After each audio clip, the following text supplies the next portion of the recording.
Good afternoon and welcome to Game Face Ohio, presented by Astro Lanes. Today we are excited to present high school baseball tournament action to you, coming from Veterans Field in Coldwater. Tonight's game features the Fort Jennings Musketeers, who will be the visitors batting first here tonight, and the Parkway Panthers. The Musketeers won their sectional with a 2-1 14-inning victory over Antwerp. They enter today's game 13-9 on the season. Meanwhile, the Parkway Panthers won their sectional title by defeating New Bremen 4-3. They enter the game 13-12 on the season. Good afternoon, everyone, and welcome. I'm Todd Utrum. The home team, the Parkway Panthers, are doing their last few warm-up tosses here as we get ready for the top of the first. Leading off for the visitors, the Fort Jennings Musketeers, is Trevor Von Sossen. The senior batting .329 on the season. He'll be facing off against Jared Burrell for the Parkway Panthers.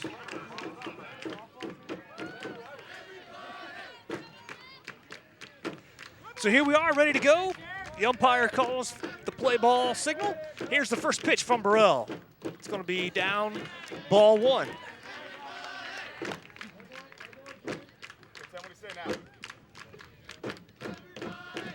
Here's a good look at Trevor.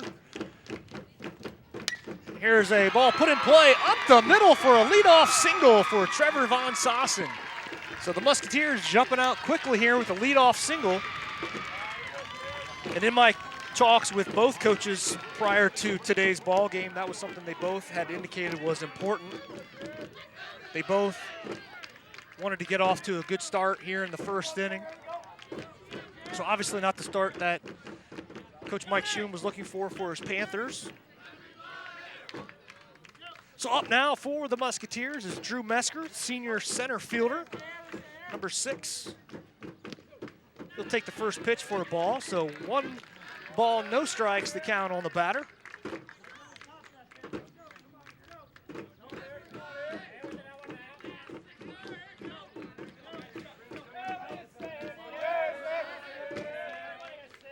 Burrell comes set, fires over towards first base, not in time.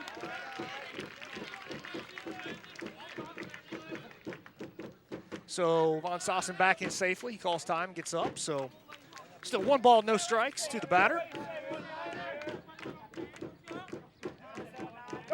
Another throw over to first.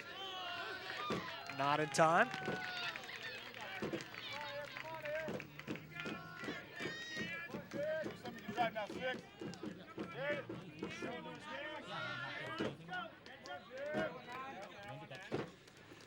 Here's the pitch to Mesker, and that one misses outside, looks like as well. So 2-0 the count on Drew Mesker. Mesker batting .437 on the season.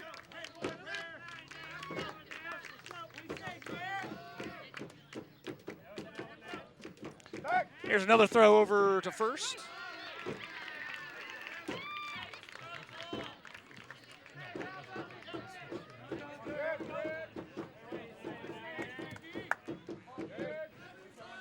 So Mesker and Burrell come set. Here's the delivery, and there's a swing and a foul ball back out of play. 2 balls, 1 strike. Now the count on the batter. That's Drew Mesker, batting .437 on the season.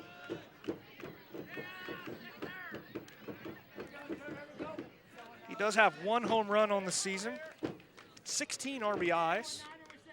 Obviously take quite a shot to get an RBI in here. Von Sossen takes off on what looked like to be a hit and run. His ball is fouled back out of play down the third base side, so Von Sossen will trot back to first. So 2-2 now the count on the batter.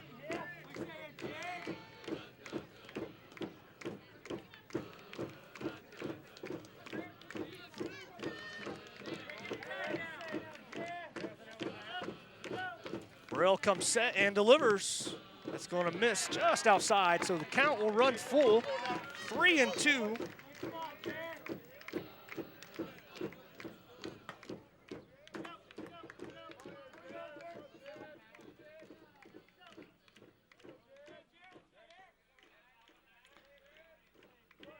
Here's the payoff pitch. It's put in play to the second baseman. He misplays it. He still gets the out at second, but unable to turn the double play. It looked like a for sure 4-6-3 double play until the second baseman misplayed it. That's Cole Hamrick at second, feeding it over to Taylor Bates.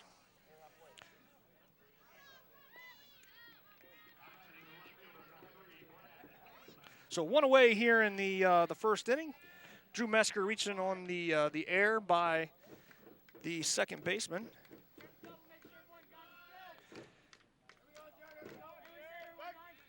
Another throw over to first, not in time. And actually, if I'm correct on this, that will not be an error on the second baseman as he still made the out. So it was just a little misplay, but nonetheless, Mesker reaches on the, I guess we'll go down as a fielder's choice. Here's a play over to third.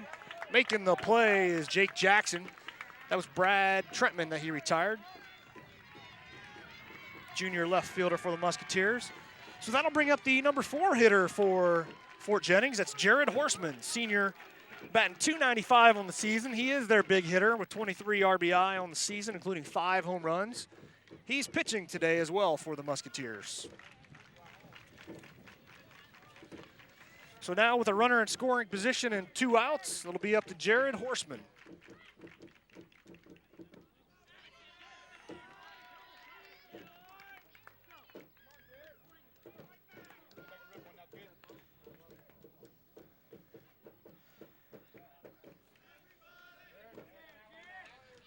Burrell tries to pick off move to second, not in time, just scoots away a few feet, so Mesker won't be able to go anywhere.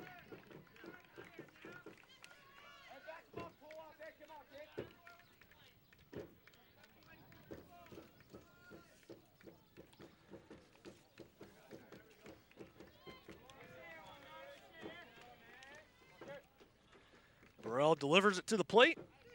It's going to be a called strike. 1-1 to count now on Horseman.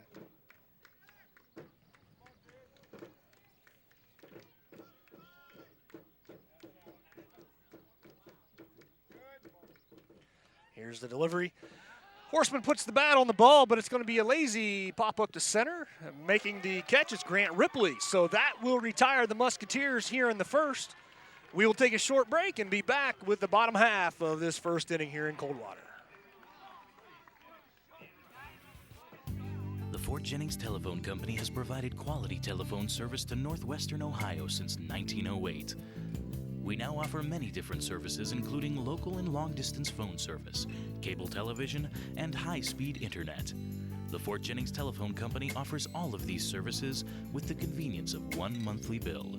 Contact us at 419-286-2181 or visit us online at www.fjtelephone.com. The Ohio High School Athletic Association is a voluntary, nonprofit association of more than 830 public and private high schools and approximately 850 7th and 8th grade schools. Member schools vote on rules and regulations pertaining to eligibility, scholarship, and many other issues. Sometimes we have to make tough decisions to enforce the rules, but that's just part of all the things the OHSAA does to make sure Ohio school sports are fair, safe, and fun for everyone.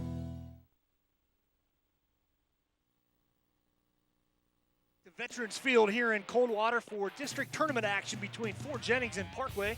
The Panthers are getting ready to take their first cuts against Jared Horseman, so let's take a quick rundown of the batting order for Parkway. Leading off will be senior shortstop Taylor Bates. He'll be followed by Grant Ripley, Jake Jackson, Jared Burrell. The pitcher will be batting cleanup today for Parkway. Dylan Baker in the 5 spot, followed by Cole Hamrick, Grant Gray, Chris Brazel, and Brandon Moorman. So they'll be facing off against Jared Horseman for the Musketeers. Senior pitcher having a pretty successful season thus far. He had 11 strikeouts, I believe, in their game against Antwerp and 10 innings of work. There you can see some of Jared's numbers on the season. As this is Taylor Bates now facing off against Horseman here in the bottom of the first. That pitch will be down for ball 1.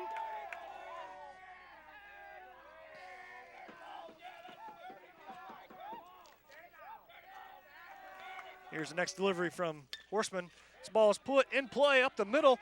Making the nice play is Von Sosten, but he's unable to make the throw to first. It would have been a tough play, even had the throw been on the mark, so we'll wait and see how the official score here at the park will rule that. And they do rule that a hit for Taylor Bates. So leadoff hits for both teams. So that'll bring up Grant Ripley for the Panthers. Ripley batting .250 on the season. He goes to put it down for a bunt attempt, and that'll be popped up foul. So no balls, no balls, one strike on the batter.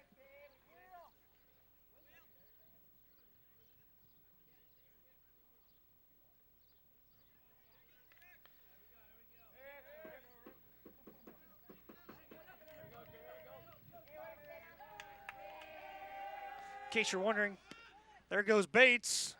Throw not in time, gets away out to center. I was just about to say Bates is 20 of 21 on the season for stolen bases, so make it 21 of 22 now.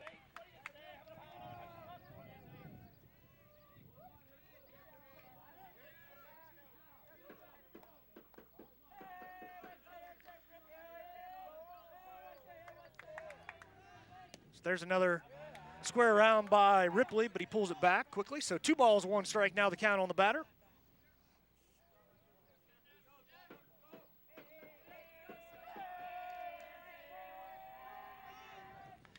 That time he gets the ball down. It's going to be a nice bunt. Only play will be first. Not in time. Adam Osting trying to make the play down to first. Sherman was covering from second. Osting had a little problem gripping the ball. Unable to get it over there in time, so we'll see how that one's ruled as well. That'll bring up Jake Jackson.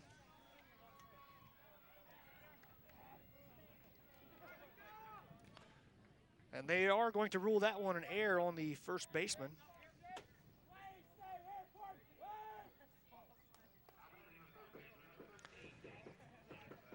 So Jake Jackson batting .358 on the season, 11 RBI. There the runner heads off down to second, but no throw from the Musketeers catcher, Jared Cavillage. So runners at second and third, nobody out here in the bottom of the first. Panthers threatening early. Here's a foul ball hit out of play down the first base side. That'll take a bounce on the basketball/tennis courts. Just basketball courts, correction. So 1 ball, 1 strike here on the batter.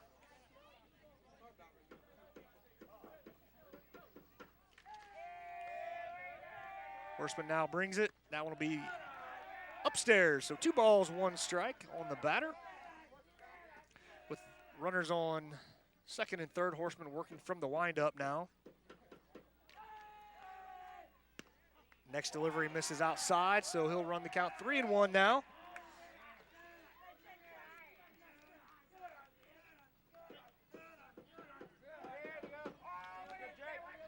Here's a 3-1 delivery from Horseman, and that's a swing and a miss, so count will go to 3-2.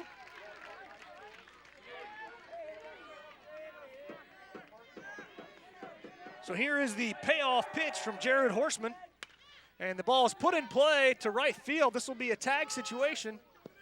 The catch is made, throw comes in, it's not going to be in time. Scoring on the play is Taylor Bates. Advancing to third is Grant Ripley. So credit Jackson with the sac fly. And the Panthers take the lead 1-0 here in the first inning. Here's another look at that payoff pitch from Jared Horseman to right. There's the ball put in play to right field. Here's the catch by Tyler Good, and the throw comes in, and obviously just a little late. So here is the batter, Jared Burrell.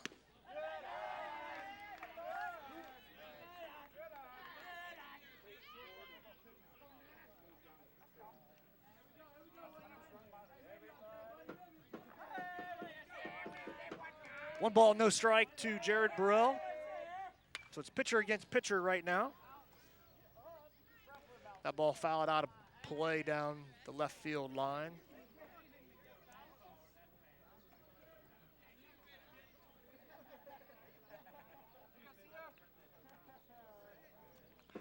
So 1-1 the count here on Jared Burrell. We're all set, ready to go again. So here's the delivery from Horseman.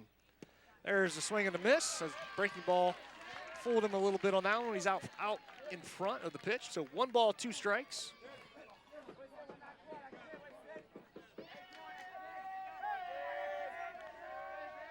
Here's the pitch from Horseman. Another swing and a miss. First strikeout of the day for Horseman. That'll bring up Dylan Baker for the Parkway Panthers. Baker batting .309 on the season, number 3, junior catcher.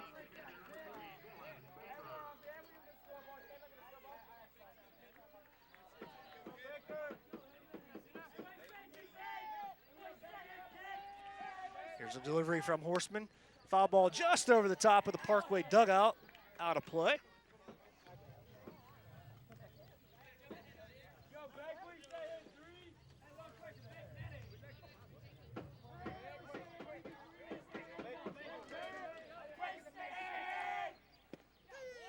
There's a strike on the outside corner from Horseman, so the count goes to 0-2 on the batter, Dylan Baker.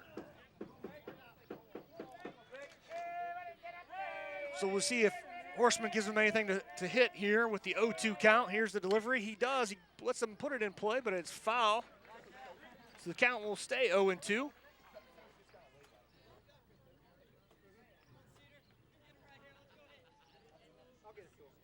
Beautiful day here in Coldwater.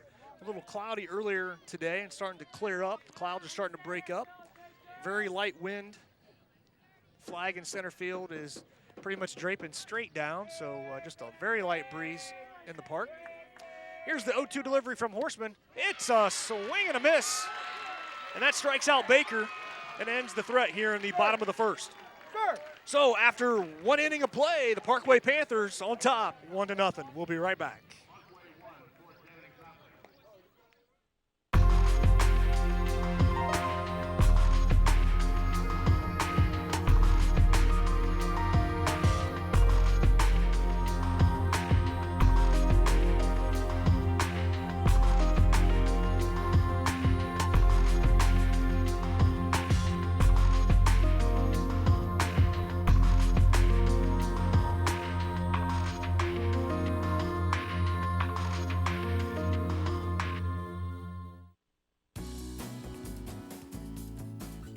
OHSAA provides excess catastrophic accident insurance for student athletes participating in all 24 OHSAA sports, as well as student managers, trainers, and cheerleaders.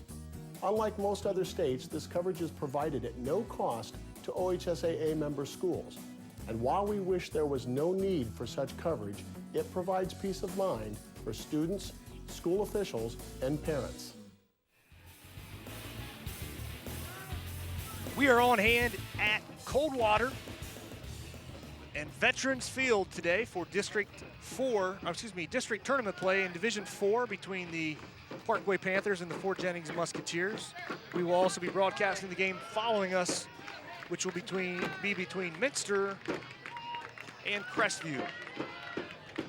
Well, the Fort Jennings Musketeers got off to a good start in the top of the first before having their threat put out by few ground balls, and then the Parkway Panthers answered it in the bottom of the first, and we're able to get the run across. So that's where we're at here, 1-0 going into the top of the second inning. And at the plate now for the Musketeers is senior first baseman Adam Osting.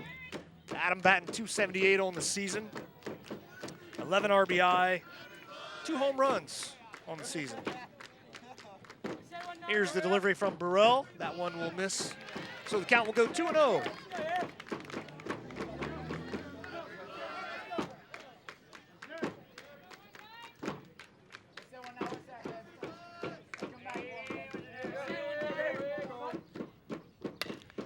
Osting swings at this one, and it's to the shortstop, Taylor Bates. He comes up firing, unable to make the play.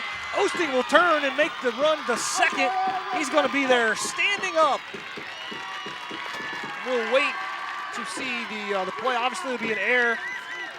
It's a tough play by Bates, so we'll wait and see if they give Adam Osting the single on the play. It looks like they're going just to call that one an error, so that'll be E6. So nobody out here, one runner at second base, and Jared Cavlich is at the plate. He's the catcher today. Just starting to get a lot of playing time in the last couple weeks when regular starting catcher Nolan Nider went down with a season-ending injury.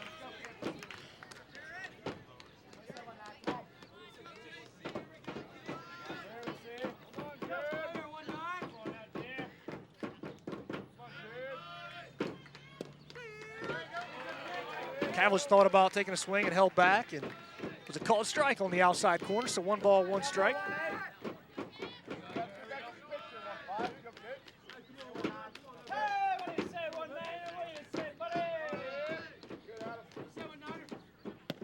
There's another called strike, so 1 ball, 2 strikes here on Jared Cavlich.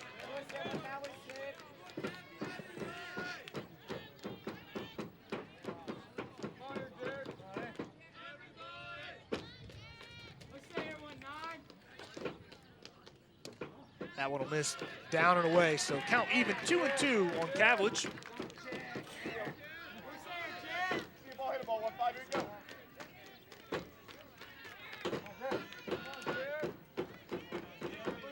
Burrell will step off and will get reset.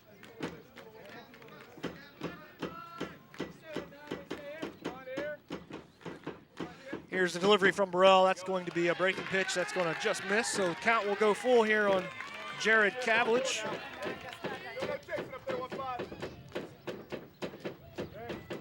Jared Burrell, 6-4 on the season, a 2.64 ERA. Here's the payoff pitch. It's going to be down in the dirt, so that'll be ball 4. And that'll bring up the designated hitter for the Musketeers, number 7, sophomore Cody Warnicki. Cody batting .273 on the season. As you see a look at the runners there. Again, that's Adam Osting down at second, and Jared Cavlich now at first. Nobody out here in the top of the second. Musketeers trying to get a threat going.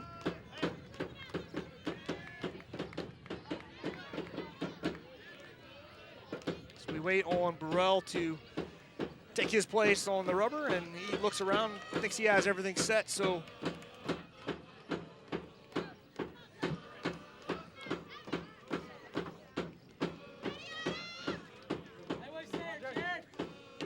the wheel was on as Warnicki squared to lay down the bunt.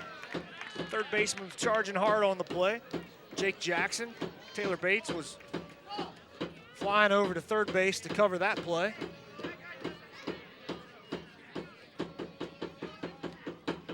So everybody gets their signals again. Taylor Bates appears to be giving some signs to his teammates out there as to how they're going to play this one.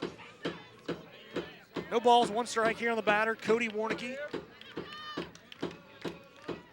There's the pickoff at second, and they get him. He is out at second base. Adam Osting picked off second for the first out of the inning. 1 away here in the top of the second.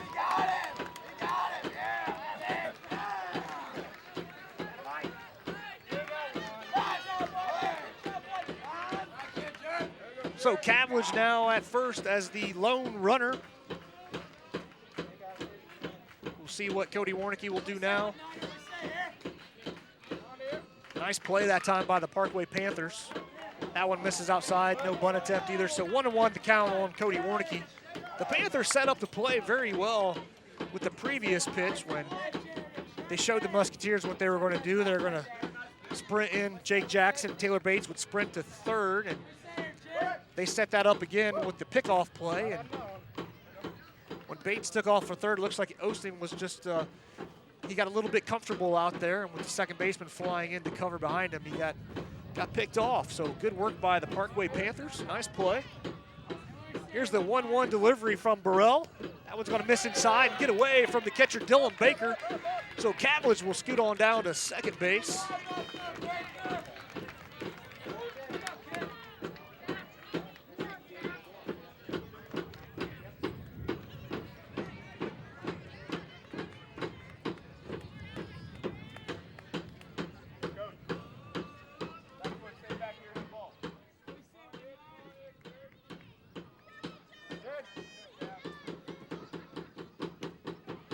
That pitch will miss outside, so 3 balls and 1 strike.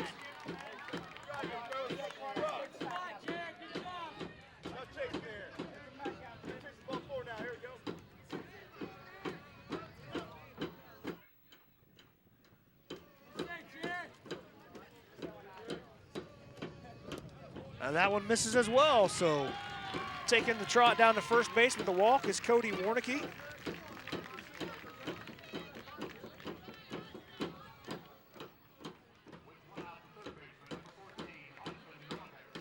If you're hearing the loud banging in the background, that's some action coming from the Musketeer dugout as they're banging on the bench here with the rally.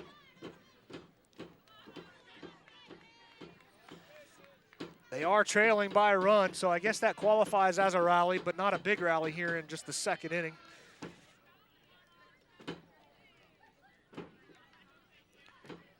So it'll be up to Austin Norbeck, junior third baseman.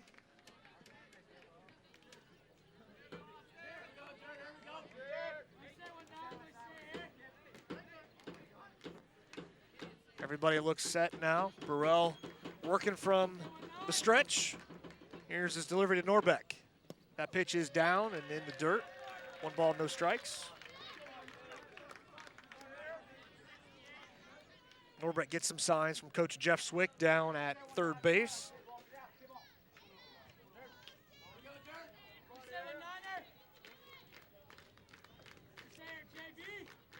Here's the delivery from Burrell. There's a swing and a miss to even the count. 1 ball, 1 strike.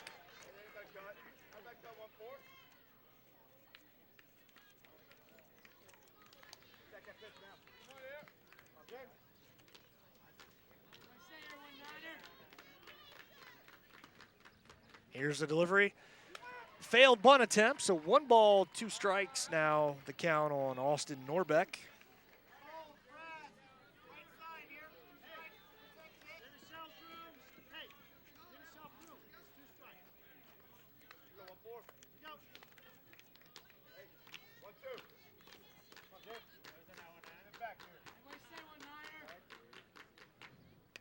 There's a swing and a foul ball back to the screen. Norbeck batting .276 on the season.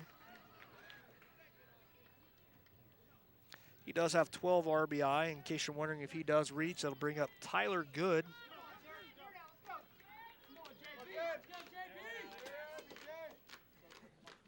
So 1 ball, 2 strikes. Here's the delivery from Burrell. That's another foul ball back out of play. So we'll do it again.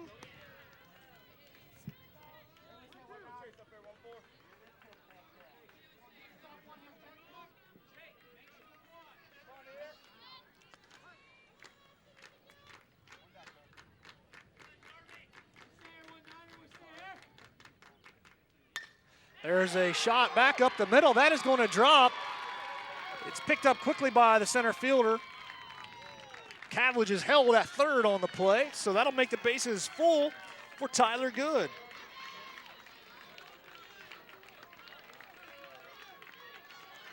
Here's another look at the single by Norbeck as he lines it back up the middle. You can see the center fielder grabbing the ball and getting it back in. So now we'll have a little meeting on the mound with the Parkway Panthers. Coach Swick quickly calls over his runners over to third base as well. Still early in the ball game. We're just in the top of the second. Musketeers trail 1-0.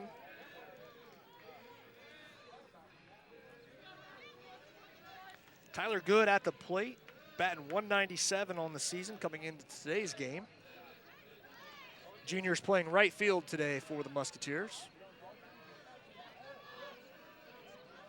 Well, we want to thank you for watching our broadcast here on Game Face Ohio. We hope you enjoy the product that you're seeing. All of our broadcasts that you see on demand on our website are available for purchase if you're interested in a DVD copy of the ball game. Those are usually available about 2 to 3 weeks after the game. You can get to that by clicking on the store link at the top of our menu structure at the top of our pages. When those DVDs arrive, you should be fully aware that that is full broadcast quality, nice, clear, crisp pictures. Well, here's the delivery to Good. That one's going to be a called strike on the outside corner to get it started. No balls, 1 strike on Tyler Good.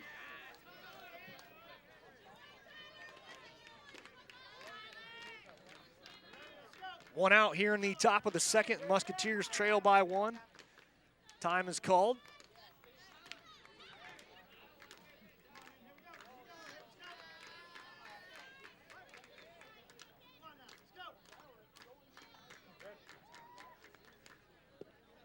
Ball is down and in the dirt, but nice block that time by Dylan Baker. So 1 ball, 1 strike. The count on Tyler Good. Top of the lineup for the Musketeers is coming up. Parkway would surely like to get out of this inning here. There's a swing and a miss. So the count will go 1-2. The top 4 spots in the Fort Jennings lineup doing most of the damage for them all season long.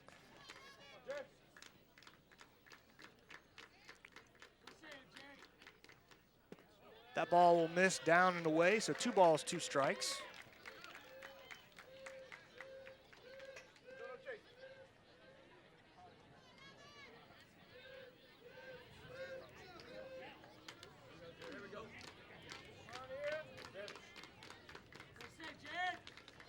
Here's the delivery, and there's a swing and a miss for strike 3, so down goes Tyler Good. That'll bring up Trevor Von Sossen. Von Sossen did single in the first before being retired when Drew Mesker grounded to second.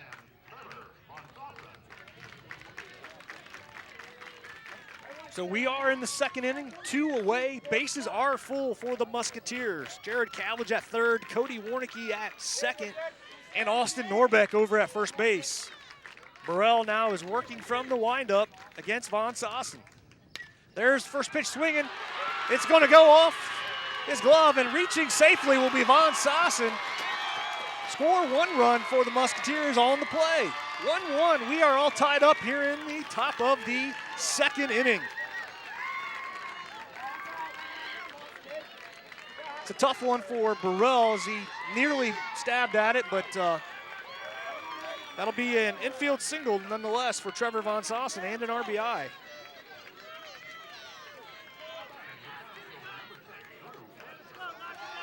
So here's the senior center fielder for the Musketeers, Drew Mesker, batting .437 on the season. He's their leading hitter in terms of batting average. He's in a great situation to help his team build a lead here with runners full.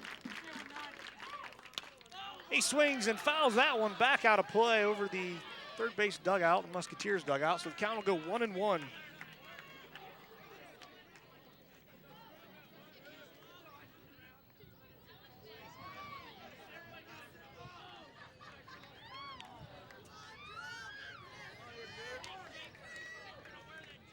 Both pitchers in today's game, very efficient pitchers, having good seasons. Would not expect a high-scoring game here today, so every run will be important as there's a breaking pitch out over the plate for a strike. So 1-2 the count on Drew Mesker. Musketeers, obviously, as I mentioned earlier, scored only 2 runs in their last game.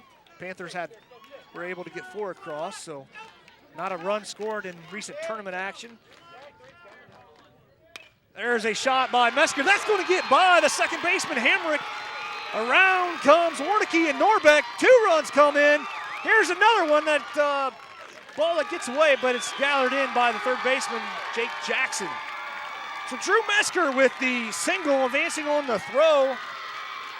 Give him 2 RBI on the play.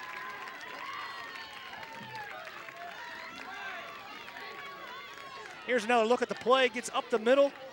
There's Warnicki coming in at the plate. And then Norbeck comes in right behind him. There you see the ball coming into the screen as we cut away from the replay. 3-1 the score now in favor of Fort Jennings. Runners on second and third. Brad Trentman at the plate for Fort Jennings. Junior left fielder batting .384 on the season, 17 RBI.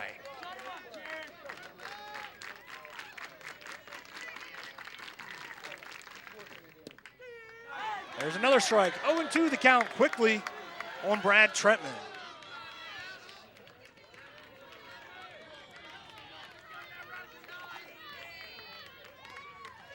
So here's the 0-2 delivery coming up from Burrell. That one will miss high. Nice pitch that time by the pitcher, Jared Burrell. You don't want to give him something to hit with an 0-2 count, so he made sure that one was up and pretty much unhittable. So we look for him to try to retire the batter here with 1 ball, 2 strikes now the count. Here's his delivery. That one's in the dirt. It gets away, so coming in to score is another run for Fort Jennings. Trevor Von Sossen scores on the wild pitch. Here's a look at that last pitch. Gets down, really not so wide. I'm going to change that assessment to a pass ball. The catcher should have probably made the play.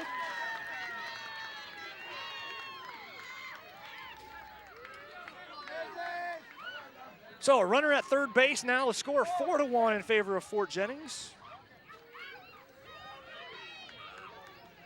2-2 the count here on Trentman.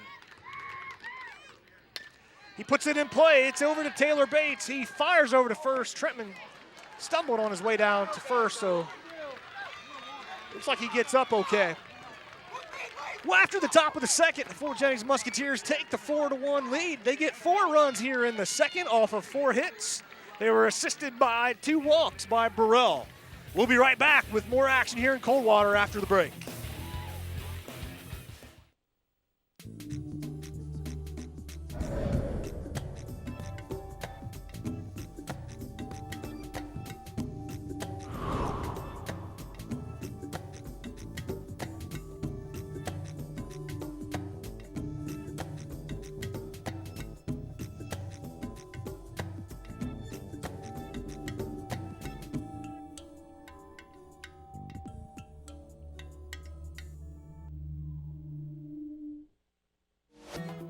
The Ohio High School Athletic Association is committed to developing well-rounded student athletes.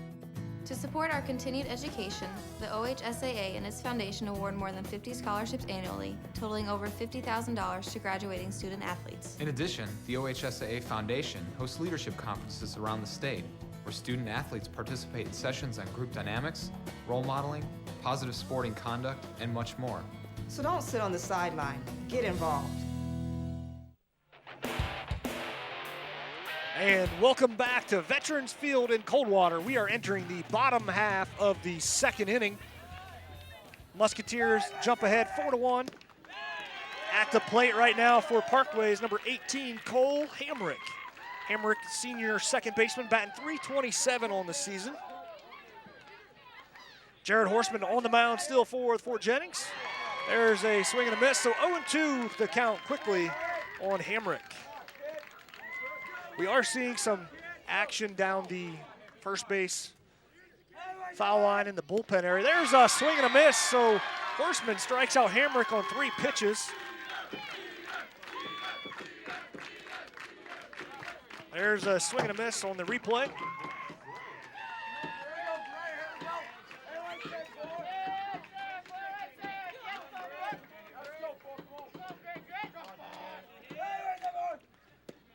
That pitch from Horseman misses down and away.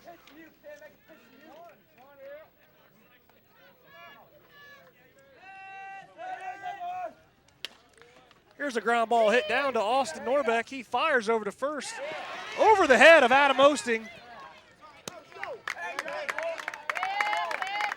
But Grant Gray quickly holds up.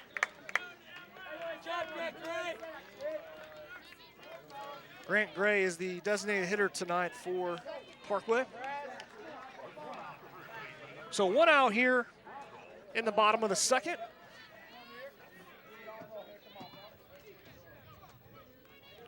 That'll be an E on the third baseman. Horseman comes set in the stretch. Delivers, the ball is hit quickly to Horseman. This should be 2. Fires over. Bad throw, gets away from Von Sossen, so I was blocked by the first base coach. We're unsure to see if it was a good throw or a bad throw and who the error will be credited to. But nonetheless, that'll be another error on the Musketeers. What looked to be an inning-ending double play, the quick shot back to the pitcher, quickly turned into totally different situation. As here's a bunt attempt. This is going to be put in play. The only play will be first. Horseman will turn and fire. That gets away. That will allow Ray to come around and score.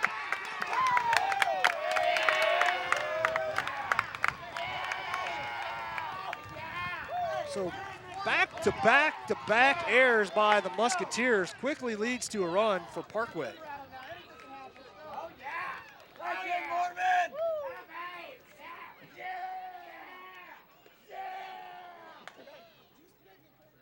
There's the runner crossing the plate in the replay. As Coach Jeff Swick is out on the mound talking with his team, trying to calm him down a little bit.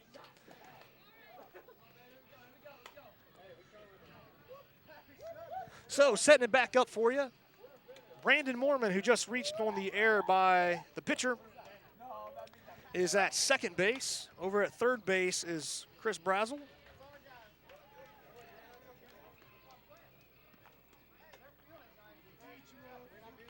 And Grant Gray obviously scored on the play to make it 4-2. There is one out here in the inning. Up for Parkway is the top of the lineup. Taylor Bates batting .368 on the season. 22 RBI. Here's a great opportunity for him to add a couple more with Brazel and Mormon sitting out there at second and third.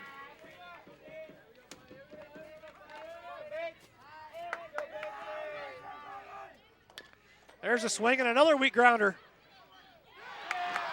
Gets away from the Musketeers again. So one run will score, and Bates will end up on second on the play. So Horseman trying to make the only play he had with throwing it to the catcher to tag out Brazel trying to score on the play, and it gets away as just a bad attempt. They will credit Bates with a single on that play. Here's another ground ball through the hole. One run will score. Here comes Taylor Bates. The throw is going to be not in time and gets away from the catcher. Down goes Grant Ripley to second base, and my, oh my, things have gotten away from the Musketeers here in the bottom of the second. Here's the replay. Here's the ball. It gets shot between first and second baseman. As the Musketeers players are going to call time and try to gather themselves.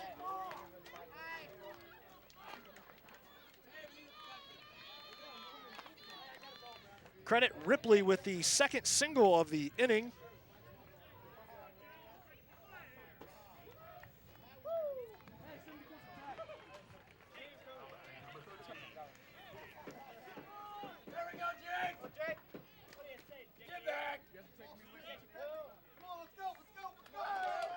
So we have one runner at second base. That's Grant Ripley. Here's a swing and a pop-up out of play. Jake Jackson at the plate now, batting .358 on the season.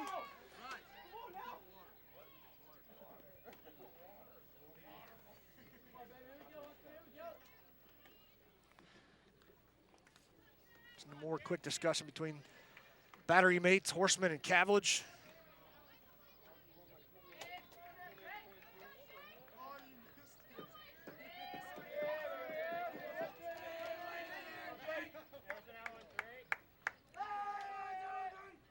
There's a swing and a miss. So no balls, 2 strikes here on the batter, Jake Jackson.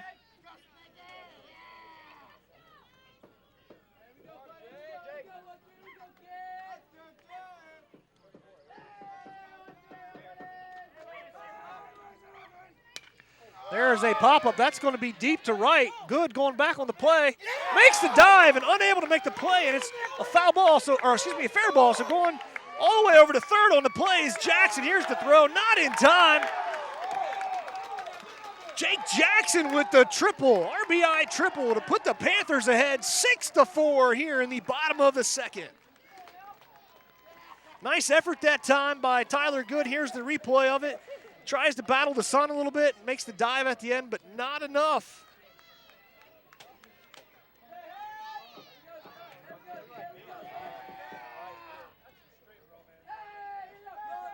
So 5 runs are in here for the Panthers in the bottom of the second.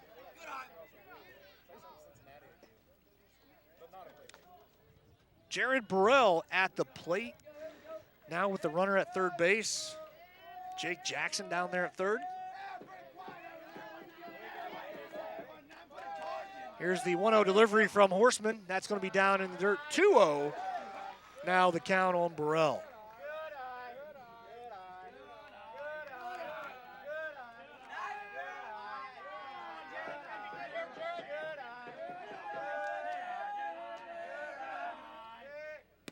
There's a swing and a miss on the fastball, so 2-1 to count. Score is 6-4 here in the bottom of the second inning. Jared Burrell at the plate, senior, pitching tonight. There's the squeeze attempt. Unable to make the play is Burrell, and making the tag is Cavillage. Easy play for the Musketeers once Burrell missed it. Here's another look at the pitch and then the subsequent tag. So Coach Schum trying to do the squeeze action there to get one more run across, and unsuccessful.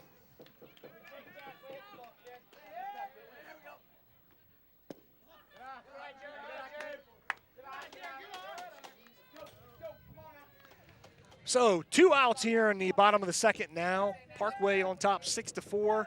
Here's the 3-1 pitch from Horseman. That's a swing and a miss, so goes off the catcher, Cavillage. He looks like he's okay. Looked at first like he was a little shaken up, but he appears to be fine. So 3-2 the count now on the batter. 2 outs here in the bottom of the second. Here's the payoff pitch from Horseman. Inside, ball 4, taking trot down to first base, Jared Burrell with the walk. That'll bring up the 9th batter for Parkway here in this inning. Will be Dylan Baker at the plate, batting .309 on the season.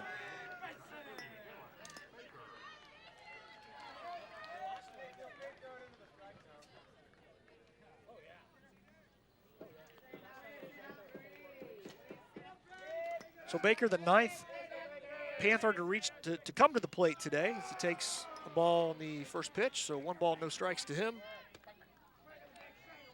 Parkway scoring 5 unearned runs so far in this inning, trying to get some more.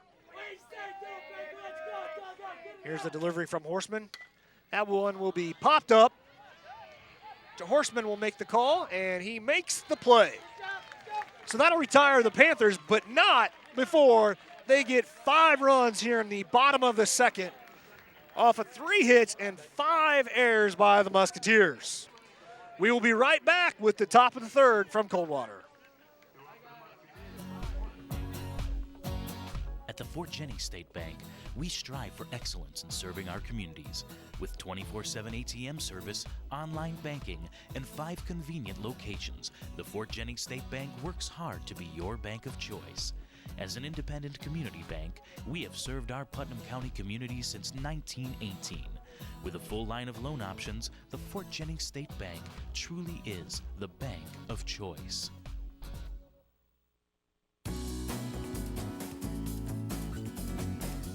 The Ohio High School Athletic Association licenses over 16,000 officials in 16 different sports. OHSAA officials are parents, teachers, police officers, firefighters, homemakers, engineers, and bus drivers. Officiating gives us a chance to give back and support kids across the state of Ohio. It's a tough job, but we love what we do.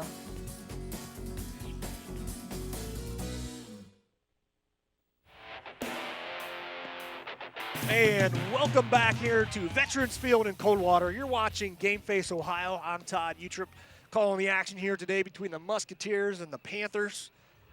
I spoke earlier thinking that this would be a excellent pitched game and low-scoring game tonight based on recent action between these two teams. It's been nothing of the sort here through 2 innings.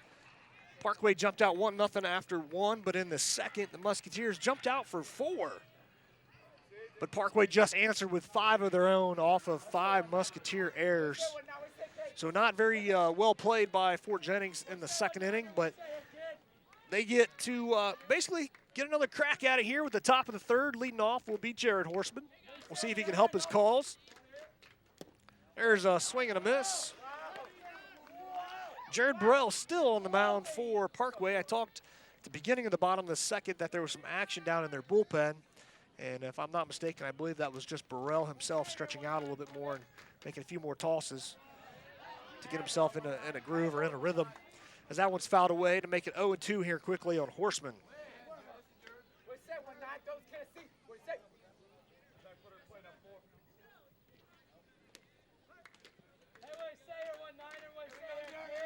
Here's the 0-2 delivery from Burrell.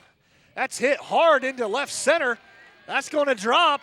It's going to go all the way to the hill there in left center. Horseman will round and finish with a stand-up double to get it started for Jennings here in the third.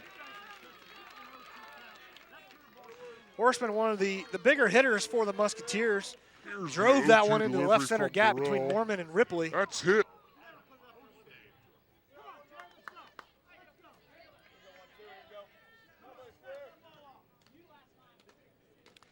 So nobody out here with a runner on second. Adam Osting at the plate for Fort Jennings. He swings on the first pitch and fouls that one back out of play.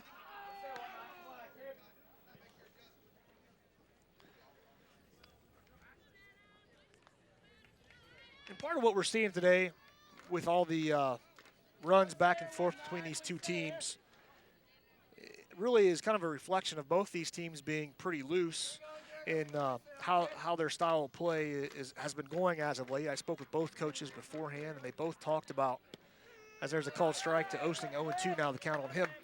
Both coaches before the game kind of talked to me about how their players have been very loose, been very upbeat, and kind of playing with not much to lose here in tournament action.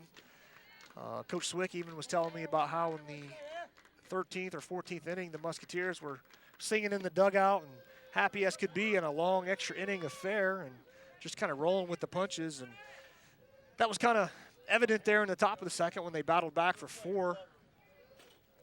And obviously Parkway proved they could do the same thing in the bottom half. Coach Schum had mentioned some of that to me as well. They've been playing very well as of late, won their last 4 games. As that one misses away, 2-2 now the count on Osting.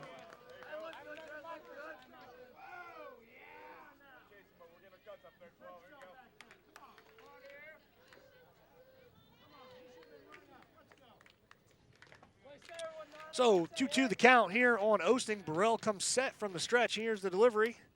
That one will be fouled back to the screen again, so count will stay 2-2.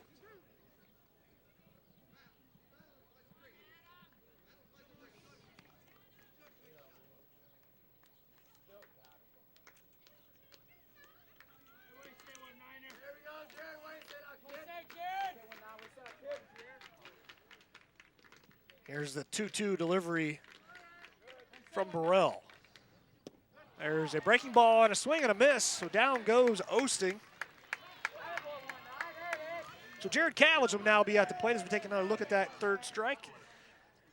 Breaking ball on the outside. Great pitch that time by Burrell. Didn't give him anything to swing at.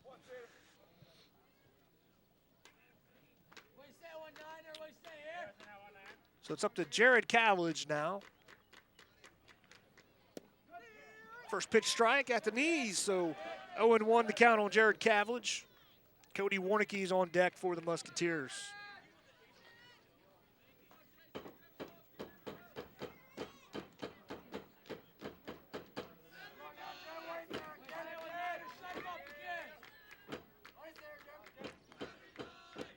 There's another called strike, 0-2.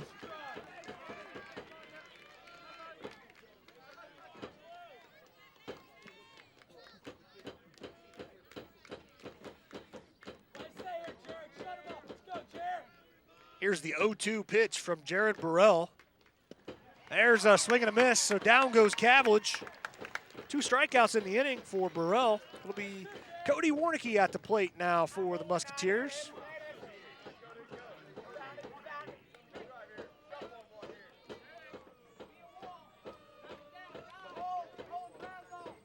Another score just into us from around the area. Delphos St. John's Blue Jays were playing against the Leipzig Vikings over in the Elida District earlier this afternoon. There's a swing and a miss by Warnicke. And the Lipstick Vikings went into the last inning up 2-1, but the Jays got 2 runs in the 7th inning to win it 3-2. So they will advance to the district finals in Elida. Here's the 0-1 pitch from Burrell. He brings the gas on that one on the outside corner. 0-2 now on Cody Warnicki.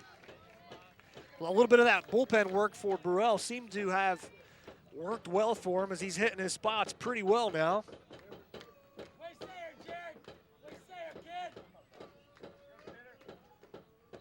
That one misses inside, almost hits Warnicki. So 1-2 will be the count. He struck out the last 2 batters on the breaking ball on the outside, so looked like he was trying to hit the inside corner on the breaking pitch there for the strikeout. 1-2 the count. Look for the breaking pitch on the outside corner like the last couple batters. Instead, he brings the heater. It's down and away, so 2-2 now the count. We'll see if he goes back to that breaking ball on the outside.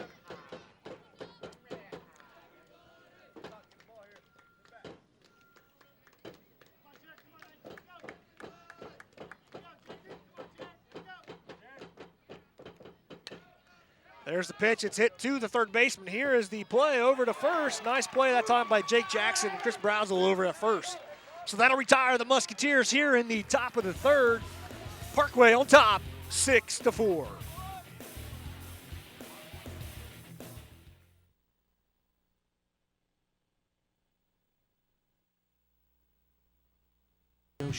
With 30-ton and 80-ton cranes available, we can lift anything you need a crane for, especially modular homes. At S&J Crane Services, our cranes come insured, with licensed operators and oilers, making S&J Crane Services your first stop for all your heavy lifting needs. S&J Crane Services in Venedocia. Call 419-692-9394 for a quote today. That's 419-692-9394.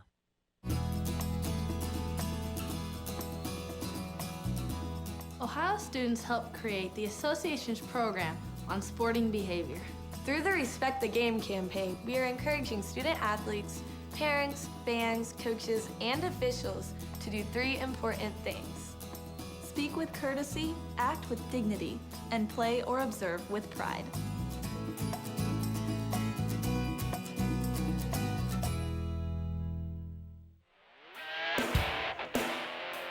Welcome back to Veterans Field in Coldwater. You're watching district tournament action between Fort Jennings and Parkway. We are entering the bottom of the 3rd inning. Jared Horseman on the mound for the Musketeers. First pitch swinging is Cole Hamrick. That's going to be to the left fielder and caught by Brad Trentman. So 1 away quickly here in the bottom of the 3rd. Parkway managing to score in the 1st and 2nd innings. We'll see if they can put some more runs on the board in the 3rd here. Jared Horseman, 5-2 on the season for the Musketeers on the mound as that one gets away. He has a 1.85 ERA coming into tonight's ball game. Strikeout to walk ratio, 50-13. Most coaches are ecstatic to get a 2-1 or 3-1 as that one gets away and hits the batter. So Grant Gray will trot on down to first base. Most coaches would be very happy with a 2-1 or 3-1 ratio. 50-13, nearly a 4-1 ratio, 5-1 ratio for Horseman. So having an excellent senior campaign on the mound. His defense behind him has given up 16 unearned runs going into tonight's game. They've given up another 5 here. And that's without even doing the research, I would assume, how he has managed to pick up a pair of losses this year. So now at the plate, Chris Brazel, junior first baseman for Parkway. He squares around for the bunt attempt. It's a good one. Austin Norbeck has to fire over to first base to make the play. He does. So 2 outs here in the bottom of the 3rd. Score at 5-3 for the Musketeers. For Parkway, he squares around for the bunt attempt. It's a good one. Austin There you can see the replay from the last play. So that'll bring up Brandon Mormon, the left fielder, number 32 for the Parkway Panthers. First pitch swinging, that one's going to drop. That's going to be in the gap. That's going to score. Grant Gray, he'll come around to score. The Panthers get another one here in the third. 7-4 now the score. Here's another look at that sharply hit single out into left center. No chance that time by Mesker to come up firing to the plate.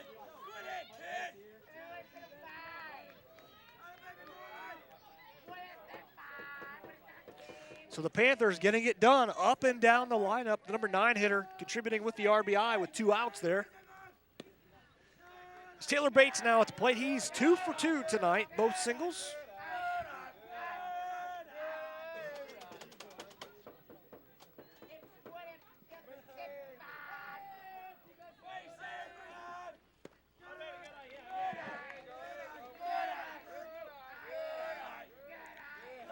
So 2 balls, no strike now the count on senior shortstop Taylor Bates.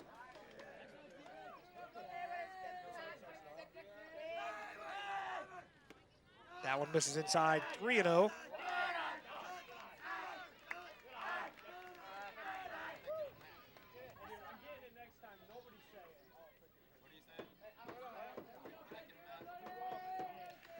The count on Taylor Bates. Here's the delivery from Horseman. That one misses. Looked like it was inside. So Bates will trot down with a walk. Mormon will go down to second. Grant Ripley now stepping in for the Parkway Panthers. He singled in some runs last inning. Here's a pitch. Looks like it missed up that time. So 1 ball, no strikes on Ripley.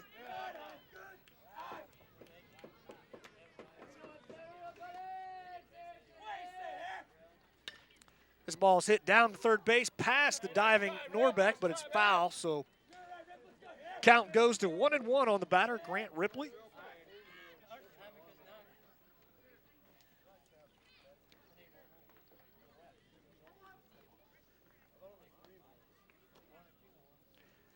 So Jared Horseman will get set once again from the stretch.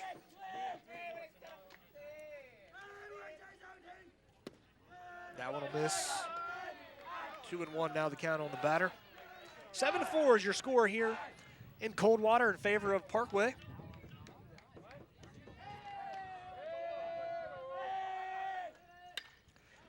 There's another sharply hit ball down the left field line. Rounding is Taylor Bates. I'm sorry, Brandon Mormon. Bates will stop at second. Credit the RBI to Ripley.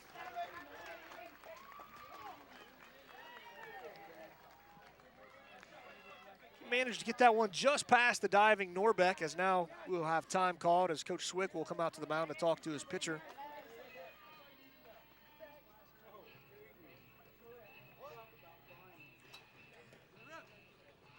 So got Coach Schum over at the third base area talking with his batter at the plate, Jake Jackson.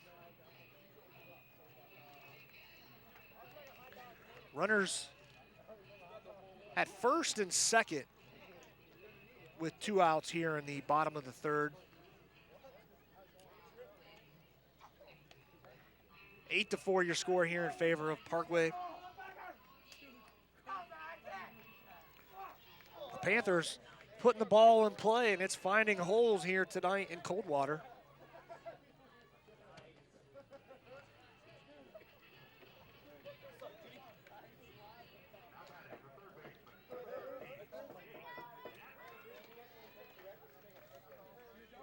This will be the 21st batter Horseman has faced in this game, and we're in only the third inning. Fortunately, we don't have the pitch count here in the booth, but the pitches have to be mounting up for Horseman. We'll see how long Coach Swick will let him pitch tonight. There's a swing, and the ball is popped up. Out to make the play is the shortstop, Von Sossen. He makes the play to retire the Parkway Panthers here in the third, but not before they get 2 more runs on 3 hits. They lead 8-4. We'll be back after this.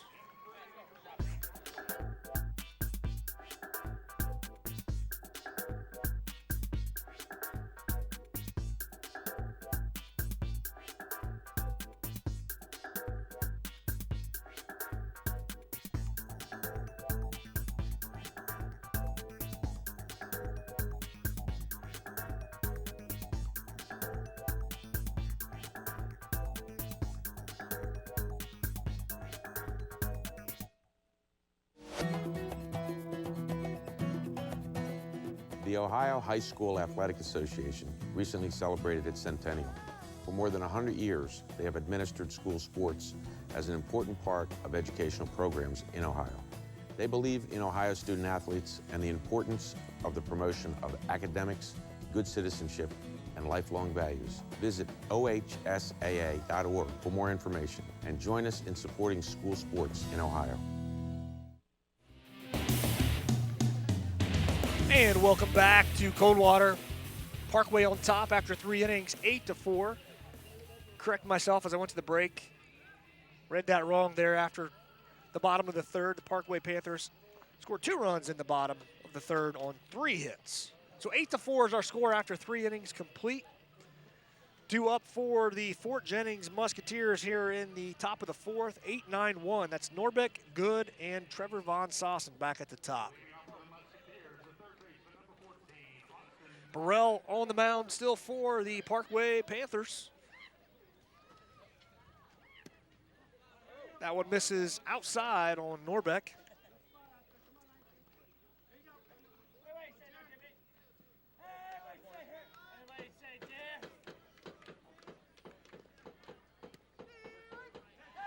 That one hits the outside corner. 1-1 now the count on Austin Norbeck. Junior third baseman batting .276 on the season. Entering tonight's game.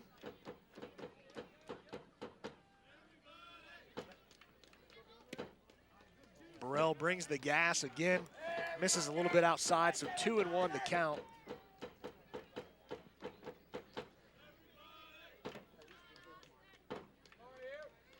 Here's his 2-1 delivery. That one misses a little high and outside. 3-1 now the count on Austin Norbeck.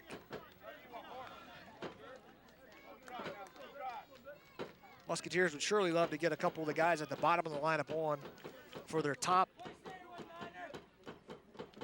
There's a swing and a miss by Norbeck, so the count will go full on Austin Norbeck.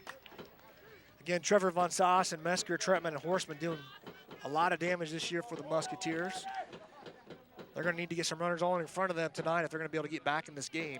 They trail by 4 now. It's in the top of the 4th. There's a swing and a miss for strike 3. Here's another look at the strikeout by Burrell.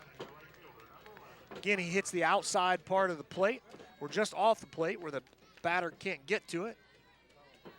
So now it'll be Tyler Good at the plate. Tyler struck out his last at bat. 4 strikeouts on the night now for Jared Burrell. There's a swing and a miss. Burrell brought the heat. Good way behind at that time. He falls behind 0-1.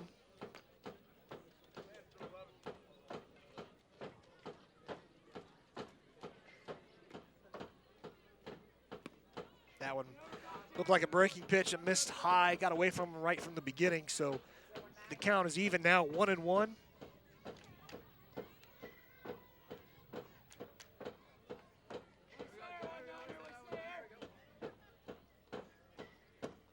There's a swing and a miss. Burrell's hitting his spots on the outside part of the plate. 1-2 now the count on junior right fielder Tyler Good.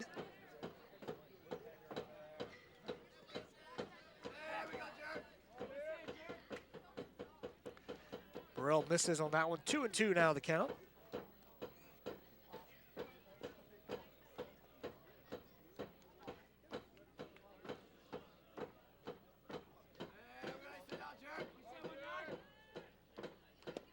There's a swing and a miss for another strikeout. So down goes Tyler Good. That's the second strikeout here in the 4th.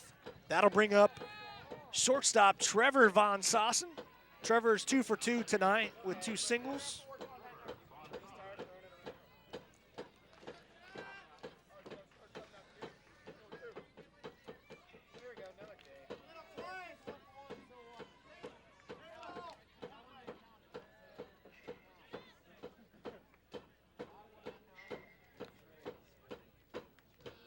Here's the delivery from Burrell. That one misses. So Burrell falls behind 1-0 to Von Sossen. Entered tonight's game 329 on the season.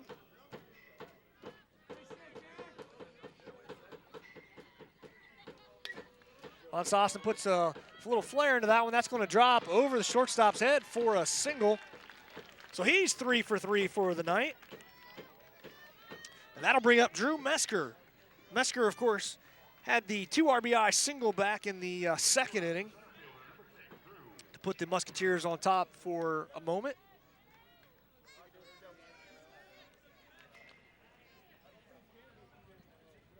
Well, the lineup is working out well for Parkway here in the fourth. If you're going to face the top 4 hitters for the Musketeers, what a better way to do it than with 2 outs. As here's the first pitch to Mesker. He's swinging at it. It's going down the third base side. It's going to be just a foul ball down by the fence.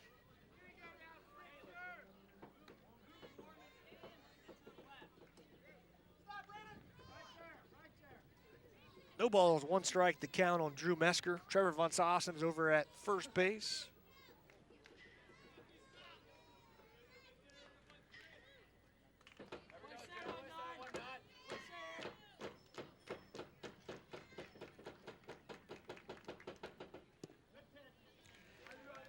Drew Mesker takes that pitch, and that runs the count to 1-1.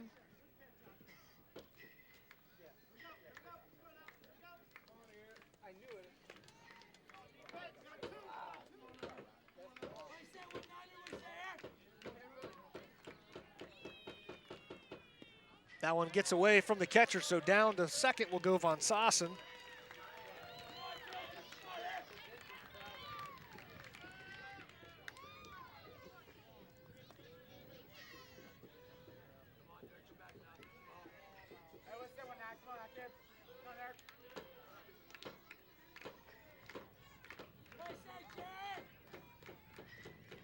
So 2-2 the count to Drew Mesker. 1 runner at second base. There are 2 outs.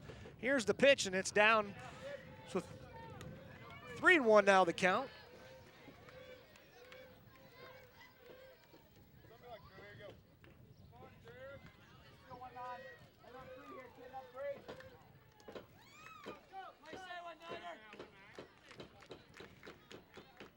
Here's the pitch from Burrell. The ball's put in play just past the first baseman. He deflects it. Rounding and scoring on the play will be Von Sossen. So Mesker will get the RBI single.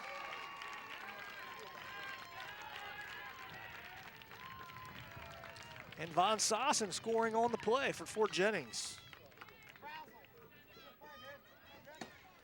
So 8-5 now your score in favor of the Parkway Panthers. And it'll be up to Brad Trentman to keep it alive here for Fort Jennings. He's 0 for 2 tonight. 2 ground balls to the left side of the infield, but he is batting .384 on the season, so we'll see if he can right the ship, so to speak, for himself and do some damage here in the top of the fourth. 8-5 score in favor of Parkway. Nice attempt on that last single by Chris Brazel. He made a nice diving attempt. Got the glove on it, but not able to gather it in and gets away from him. And second baseman Cole Hamrick was running by the play and got past him as well due to his momentum taking him towards the line. So that's what allowed Von Sossen to score easy on the play.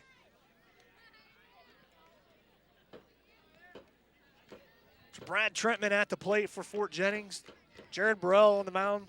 Trentman puts a liner into left field past the shortstop.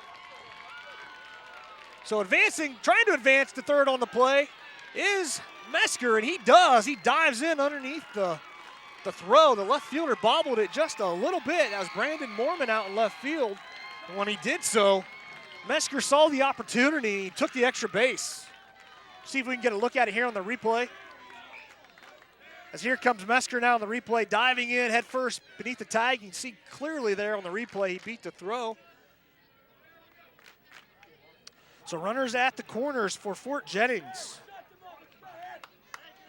Jared Horseman at the plate for Fort Jennings. has an opportunity to really help his cause here in the fourth. First pitch, fastball misses down, so 1 ball, no strike here to Horseman.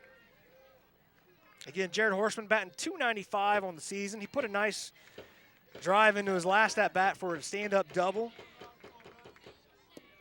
There's a called strike on the outside corner. That's a spot that Burrell seems to be hitting very well here tonight. At least last inning and this inning, he's hitting that outside spot really, really well. Getting a couple strikeouts because of it. He perfectly located the pitch that time again. So 1-1 to count to Horseman. Batting .295 on the season, 23 RBI and 5 home runs. Horseman really wanted that one. He swings at the pitch down in the dirt. So 1-2 now the count on Horseman. Burrell had him fooled on that pitch. We'll see if Burrell's able to take advantage of that now with a 1-2 count on the batter.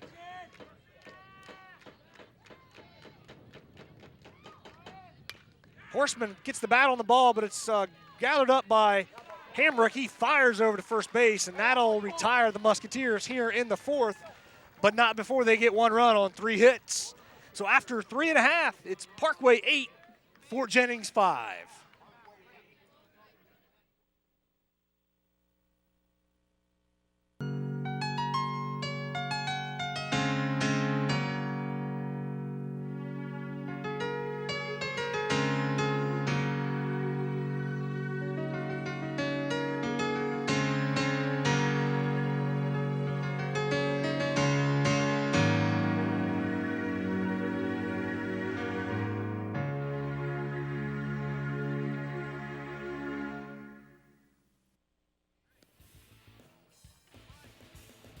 And welcome back to Game Face Ohio.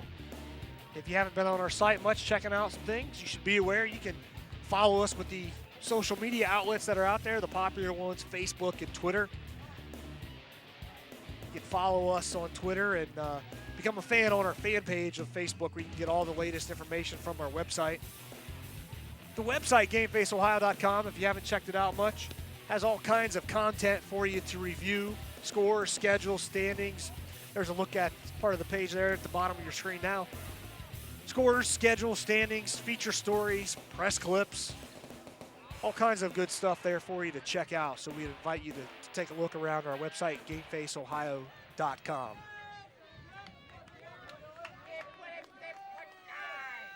So it'll be Burrell at the plate now, facing off against Jared Horseman. We're in the bottom of the fourth.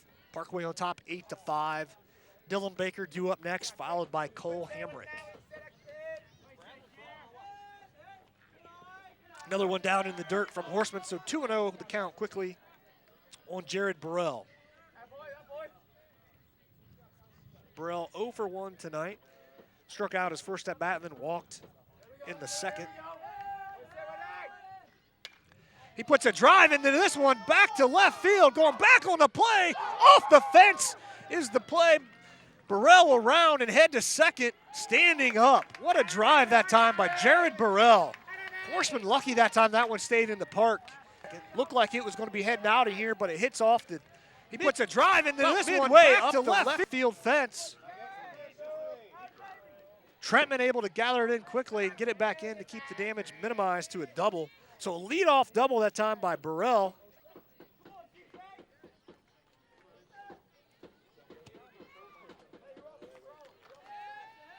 So nobody out, runner on second for Dylan Baker. First pitch swing, and that's going to be up in the air to left field to Brad Trentman. He's underneath it. He makes the play. Burrell will have to hold at second. So 1 away now in the bottom of the fourth. Up next now is Cole Hamrick, senior second baseman, batting .327 on the season. He's 0 for 2 tonight with a strikeout and a fly out to Trentman and left.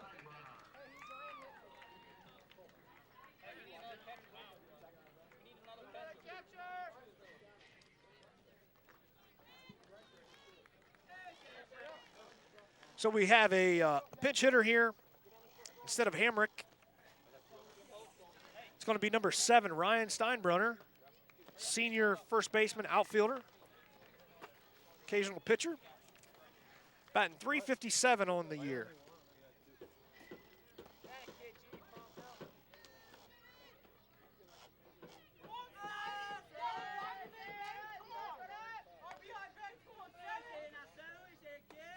Here's the delivery from Horseman. First pitch swinging. This is going to be into right center, but Drew Mesker's over there to make the play. He does. Burrell starts to head to third on the tag, but then he holds up.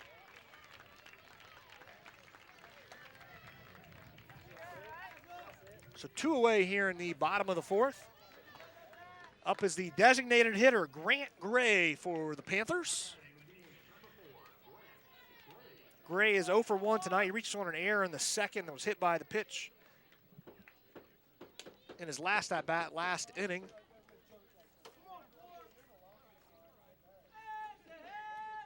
Here's the delivery from Horseman. There's a called strike, so 0-1 now the count on Gray. We again see some more action in the Parkway bullpen. I can tell you that it's not Burrell this time, as he's standing on second base. There's the pitch missing high, so 1-1 the count.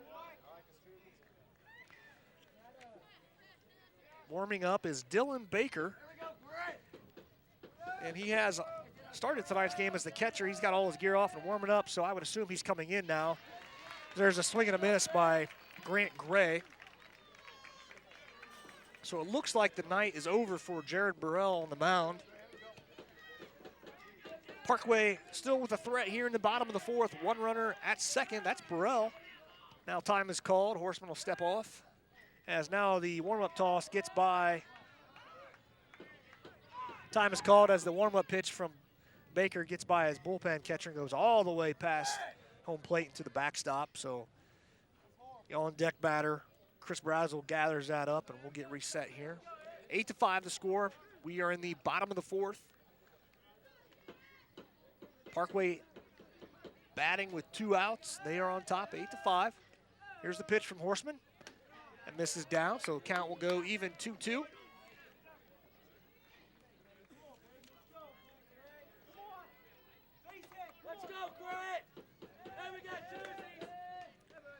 Here's the 2-2 delivery from Jared Horseman. It's a swing and a foul ball back out of play. So we'll redo the 2-2 pitch here in a second.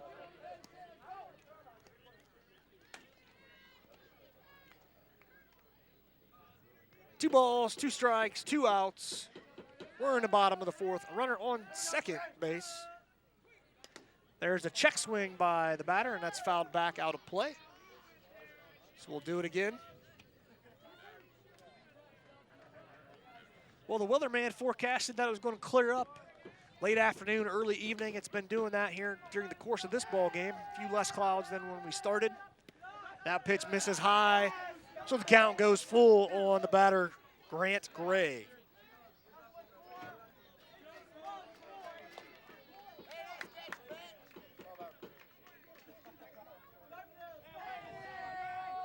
Here's the payoff pitch from Horseman. That's high, that's ball 4. So Gray will run down to first base with the walk. That'll bring up Chris Brazel, the number 8 hitter in the lineup, junior first baseman, batting .222 on the season. He gets, left-handed hitter gets some signs from his coach, Mike Schum, down at third base.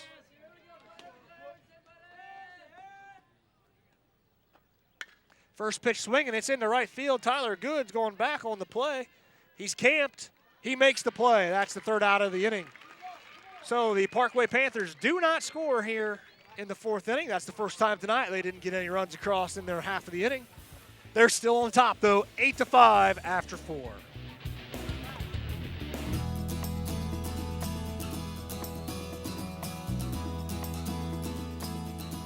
Nearly 350,000 students in grades 7 through 12 across Ohio participate in 24 OHSAA sports. The association sponsors high school state championships in 12 boys sports and 12 girls sports. In all sports except football, every school has the opportunity to participate in the state tournament. Competing schools at regional and state tournaments are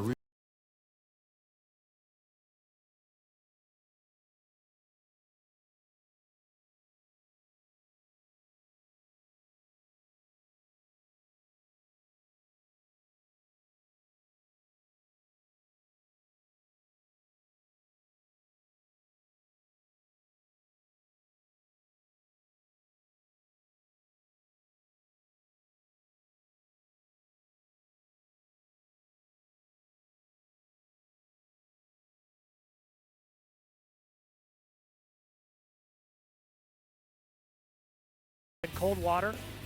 The Parkway Panthers have proven me wrong yet again, as Jared Burrell is still out on the mound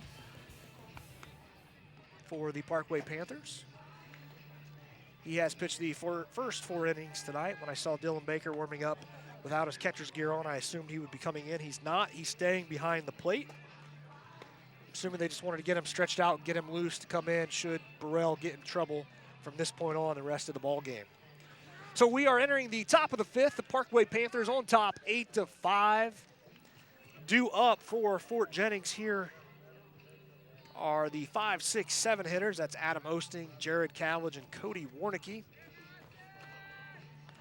While we have a quick second, we'll see if we can get the defensive lineup back up for the Parkway Panthers.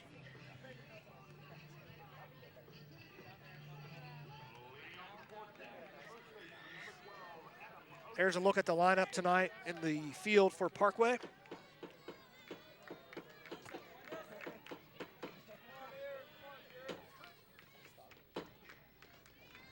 Here's the delivery from Burrell. First pitch swing, fouled back out of play is Adam Osting.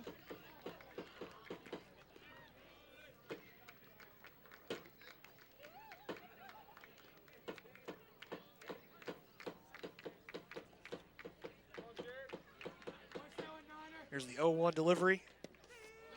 Breaking ball right over the plate. So 0-2 now the count on Adam Osting.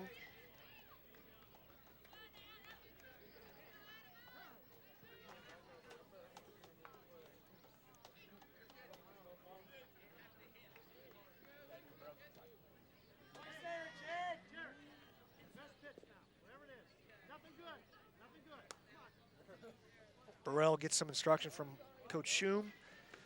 Now the batter gets set. So here we go with the 0-2 pitch to Adam Osting, senior first baseman for the Musketeers. Entered tonight's game, .278 batting average on the year. That pitch is in the dirt way before the plate, and that'll bounce all the way to the screen. So 1-2 now the count.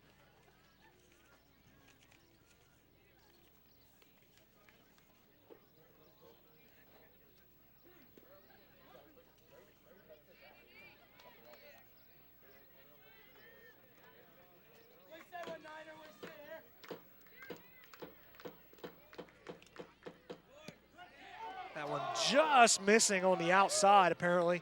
2 balls, 2 strikes.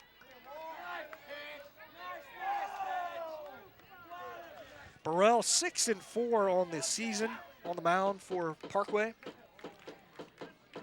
2.64 ERA coming into tonight's ball game. 84 strikeouts on the year, so he's definitely a power pitcher. That one misses way outside, so the count will go full.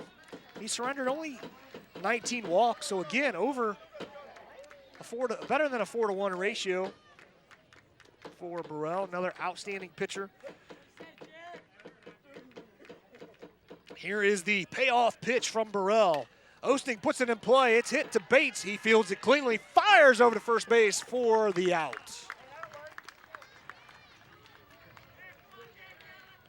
So Jared Cavledge now stepping up for the Musketeers.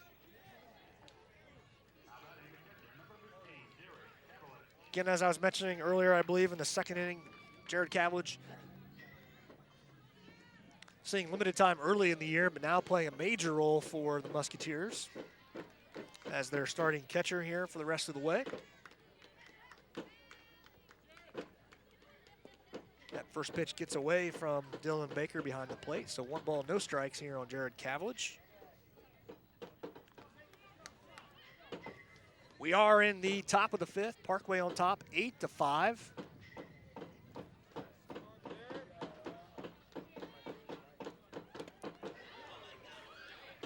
Cavledge gets a good cut on that one, and right off the looks like the umpire's mask, and bounce back to the screen. So 1-1 now the count on Cavledge, as now Baker and Burrell will have a quick conversation.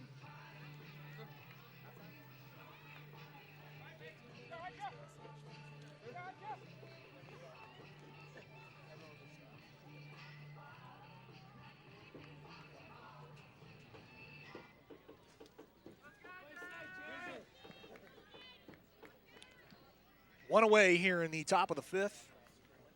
Starting pitcher Jared Burrell still on the mound for Parkway. Here's a swing and a foul ball by Jared Cavlich, so count will go to 1-2.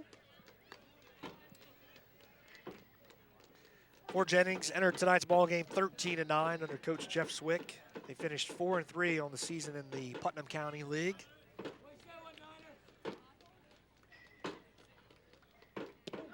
There's a fastball on the outside corner, but just missing, so count will go 2-2 on the batter.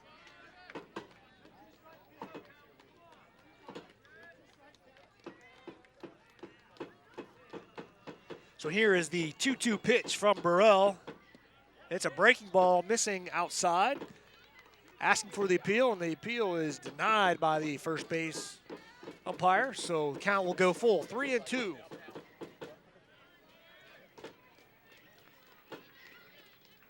Jared Cavlich struck out in his last at-bat in the third inning. He did reach on a walk. There's a swing and a miss on the payoff pitch, so down goes Cavlich. That'll bring up Cody Warnicki. There again on the replay, you can see Jared Burrell hitting his spot on the outside. Fort Jennings Musketeers unable to hit that pitch or unable to lay off the pitch, I guess I would say, as that one looked like it would be a ball.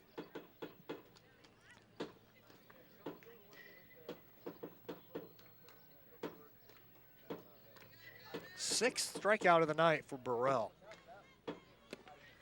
So now at the plate is number 7, Cody Warnicki. Cody playing in the designated hitter role tonight for the Musketeers. Sophomore batting .273 on the season. He puts that one in play. Taylor Bates is going to make a stab at it. Unable to corral it.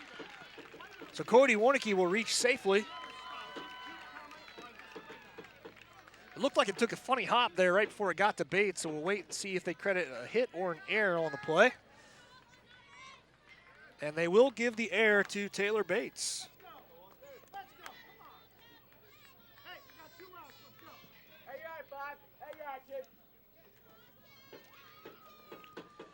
So now we are to Austin Norbeck, the number 8 hitter. Pickoff attempt by Burrell, not in time. Coach Jared Clayman over at first base, helping the runners tonight for the Musketeers. There's a swing and a miss on the fastball by Austin Norbeck.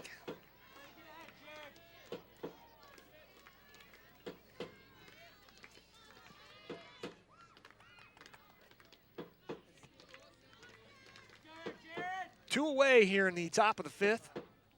Burrell comes set, delivers, and another swing and a miss by Norbeck. So we quickly go to 0-2 here.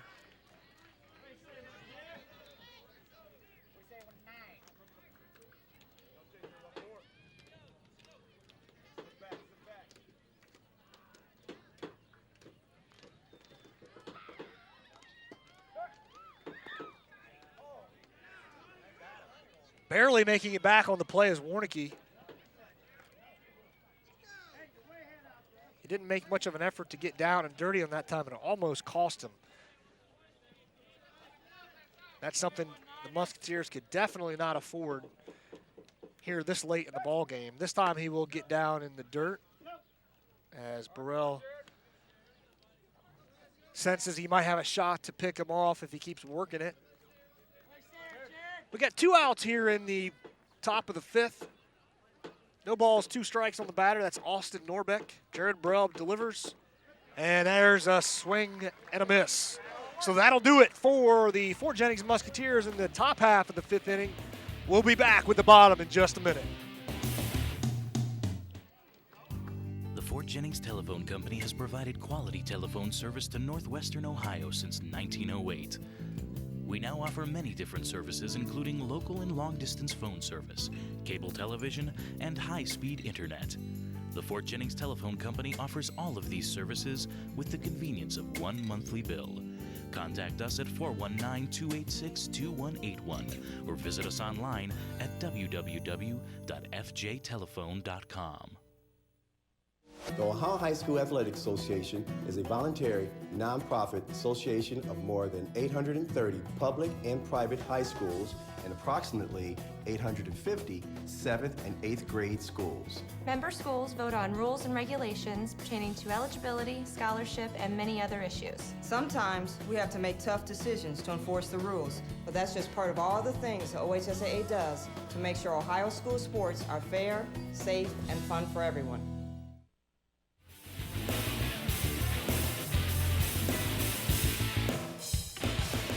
We are entering the bottom half of the 5th inning here at Coldwater. Parkway on top, 8-5 over the Fort Jennings Musketeers. It'll be 9-1-2 for Parkway. Brandon Moorman at the plate now. Fort Jennings starting pitcher Jared Horseman still on the mound for the Musketeers. First pitch strike. Nice fastball that time by Horseman.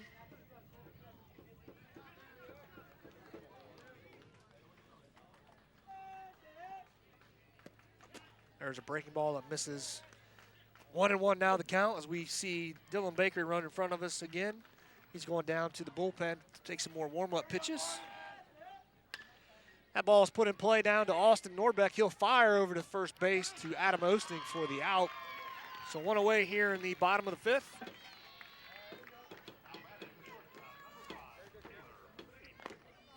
So now we're back at the top of the lineup for Parkway.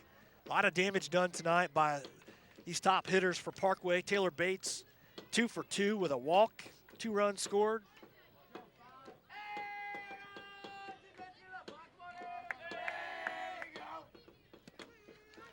Horseman hits with the fastball there to jump ahead 0-1 on Bates.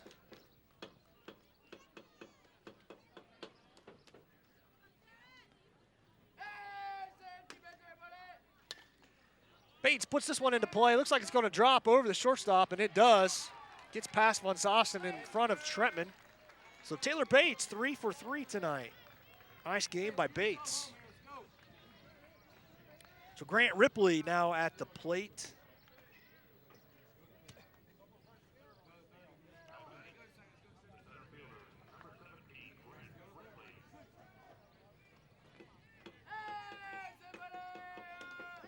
Pickoff attempt.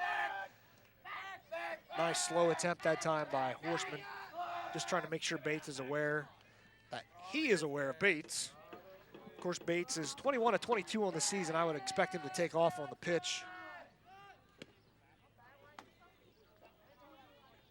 He does not go on that one. So 1 ball, no strikes on the batter.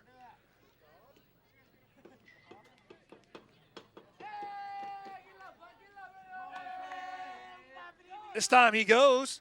Cavillage fires down. Not in time. Just under the throw is Taylor Bates.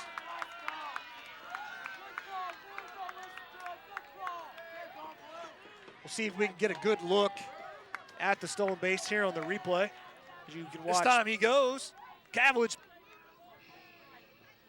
It looked close. We'll see if our replay can show that one more time and then slow it down as the runner gets close to second.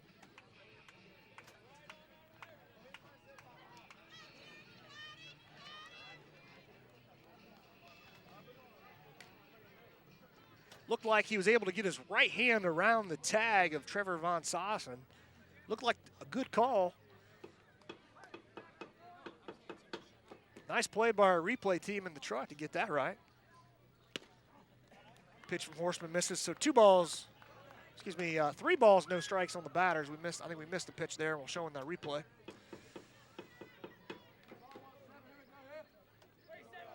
Actually, we didn't miss the pitch, but 3-0. There's a strike, so 3-1. Bates took off on the second pitch of the at-bat for Ripley. So that made it 2-0, and then we just saw the 3-0 result, and then the 3-0 pitch to make it 3-1. So 3-1 on the batter, Ripley. Fort Jennings cannot afford to give up any more runs here in this ball game. Burrell has been pitching well as of late. They got Dylan Baker ready to go.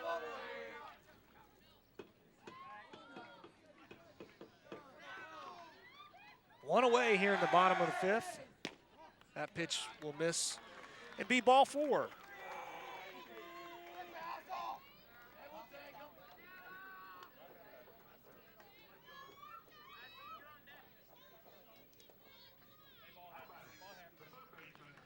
So now due up for the Parkway Panthers is the number 3 hitter, Jake Jackson.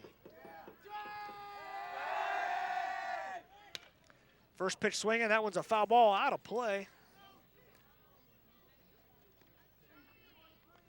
Looked like the double steal was in effect there for Parkway, as both Bates and Ripley took off on the pitch. Looks like Parkway wants to get aggressive here in the bottom of the 5th, get a couple more runs across.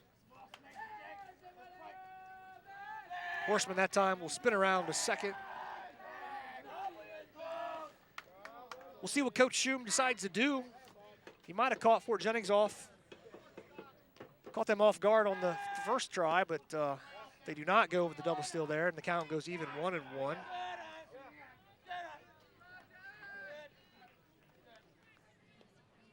The right-handed hitter in the batter's box. It's a tough throw for the catcher to get it down to third. That time it hits the batter. So the runners get to advance on the hit by pitch.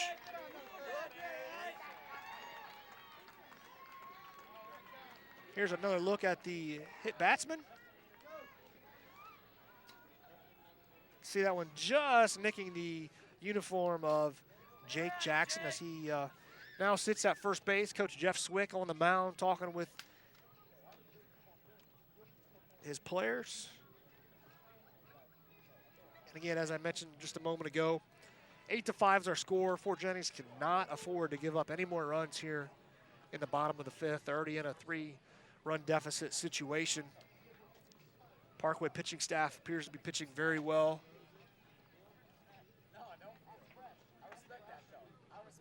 As now we are going to have a pitching change. Looks like Drew Mesker on the mound for the Musketeers. So as he's taking a few of his warm-up pitches, we will take a quick break as we have the Fort Jennings Telephone Company call to the bullpen.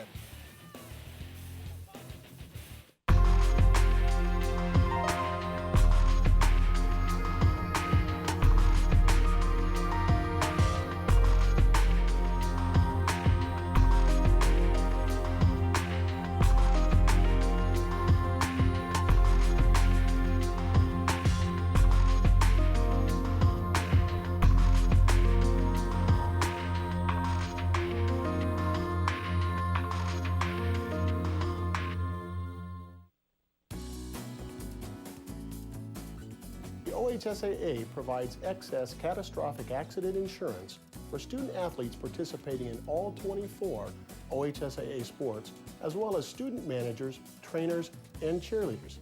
Unlike most other states, this coverage is provided at no cost to OHSAA member schools. And while we wish there was no need for such coverage, it provides peace of mind for students, school officials, and parents. That's Drew Mesker on the mound for the Musketeers now, senior left-hander. Statistically on the mound this year, he's 4-1. Does have one save as well. 1.78 ERA for the Musketeers. So I'm sure Coach Swick would have loved to have went the whole game with Horseman tonight and get the victory and come back with Mesker in the district finals. But the Musketeers are now fighting for their lives, tournament lives here in the 5th inning as there's one away. Parkway has the bases full. It's a cleanup hitter, Jared Burrell at the plate. He takes the first pitch. That's a called strike, and Cavlich quickly runs out to talk to his pitcher and must have had some miscommunication on that first pitch. Well, Burrell is 1 for 2 tonight. He struck out in his first at bat, and then he had a walk in the second and doubled to start off last inning, the 4th inning. Here's a liner into left. That's going to drop. One run will score. Next runner will be held at third. Burrell helping his cause with the RBI single here in the 5th. Coming across to score is Taylor Bates.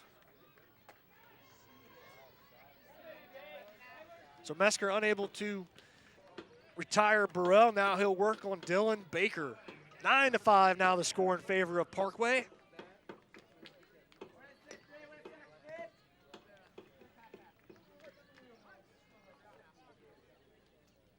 Mesker comes set and delivers. First pitch misses high upstairs, so 1 ball, no strikes.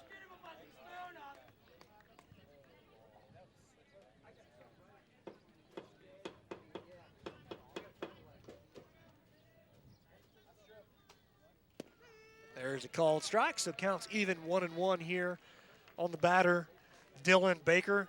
Batting .309 on the year. 0 for 3 tonight, a strikeout, a pop-up, and a fly to left.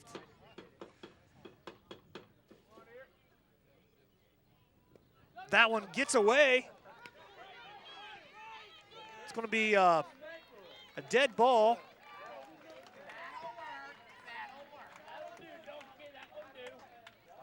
Not sure what happened on the play. We'll see if we get a chance to look at a replay, but bounced off his foot. So it'll be a hit batter.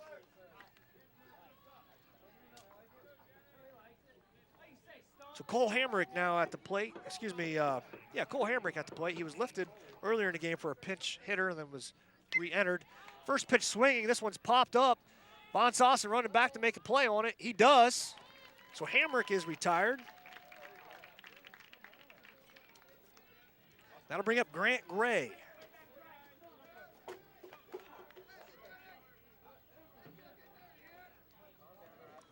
Here's another look at the play by Von Sausen, hustling over to the line. Tough play. Did a good job to record the putout.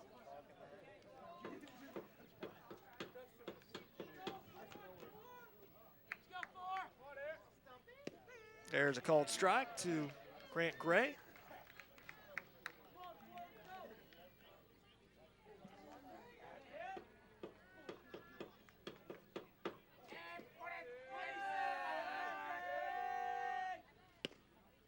One misses, so count will go an even 1-1 on the batter.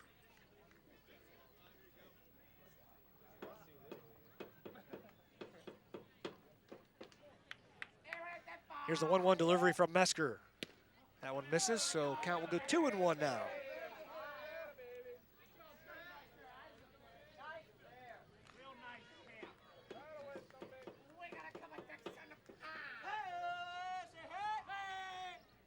There's a swing and a miss by Grant Gray, so 2 balls, 2 strikes with 2 outs here in the bottom of the 5th. 10-5 the score.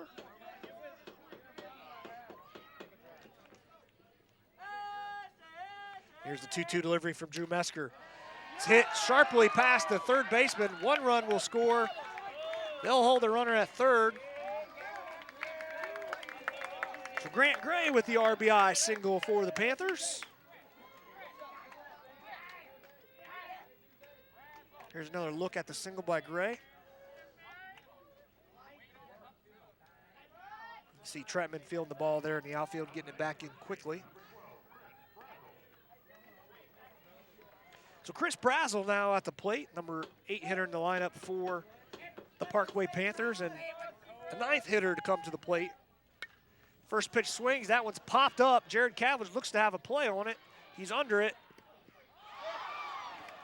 He's unable to make the play as he falls backwards, making the attempt.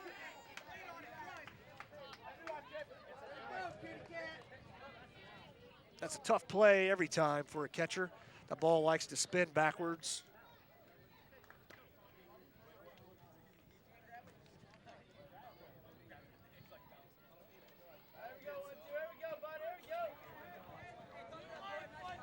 So no balls, 1 strike on the batter. Here's the delivery from Mesker. That one misses away.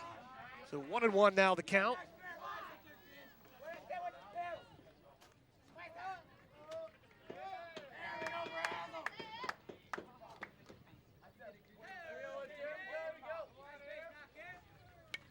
He fouls that one back out of play. So 1-2 now the count on the batter.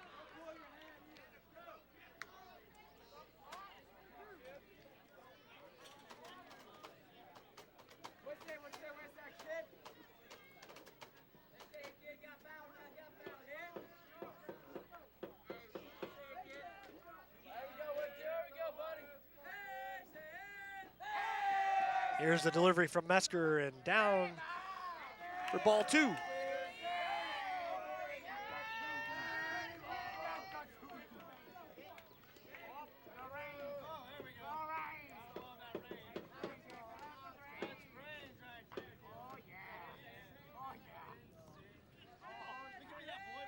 Parkway putting a lot of runs on the board tonight. Here's another liner over the second baseman. It's hit to Tyler Good. He misplays it. It gets by him. Here comes another run. Over to third is Grant Gray on the play. Parkway gets two more on the single in the air.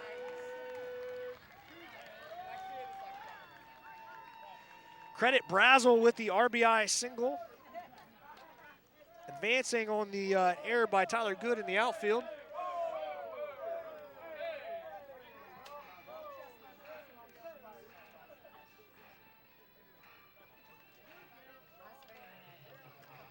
Here's another look at the nice work at the plate by Chris Brazel.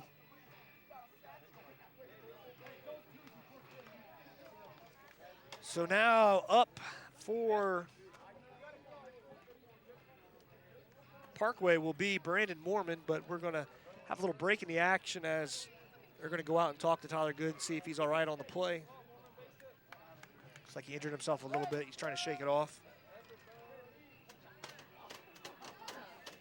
13-5 is your score in favor of the Parkway Panthers.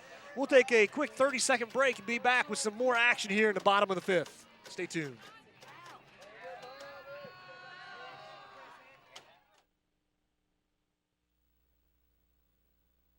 At the Fort Jennings State Bank, we strive for excellence in serving our communities.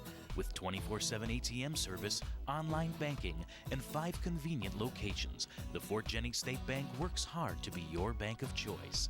As an independent community bank, we have served our Putnam County community since 1918. With a full line of loan options, the Fort Jennings State Bank truly is the bank of choice.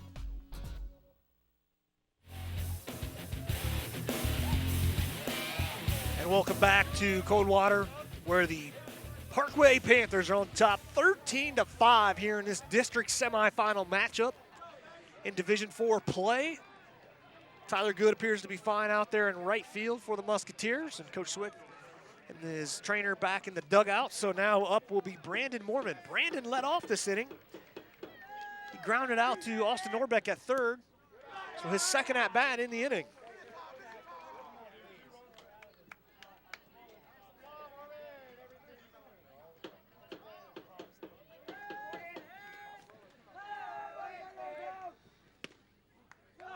Pitch will miss away. 2 balls, no strikes on Moorman. The runners are on second and third.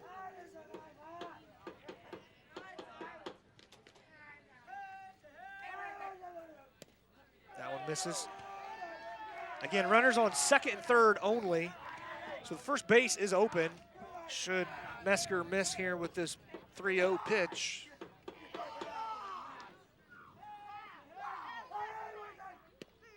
He does not, though, so 3-1 now the count on Moorman.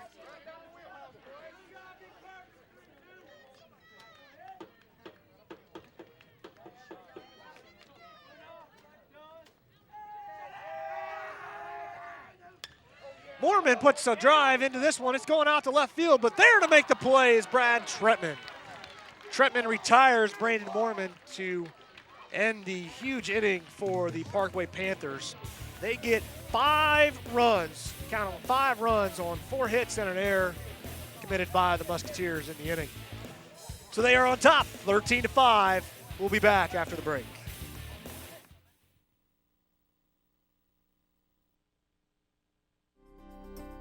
Building a home can be an overwhelming experience, and the relationship you establish with your home building company can be as important as the quality of the construction.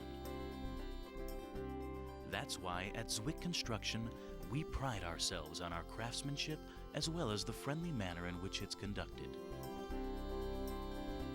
Contact us for a free consultation and see the difference Zwick Construction can make in your home building experience. The Ohio State Highway Patrol is a proud partner with the Ohio High School Athletic Association in the nationwide Buckle Up for a Successful Season program. The goal of the program is to promote a safer highway environment by reminding and encouraging student athletes, coaches, cheerleaders, band members, and fans to buckle up everywhere, every time.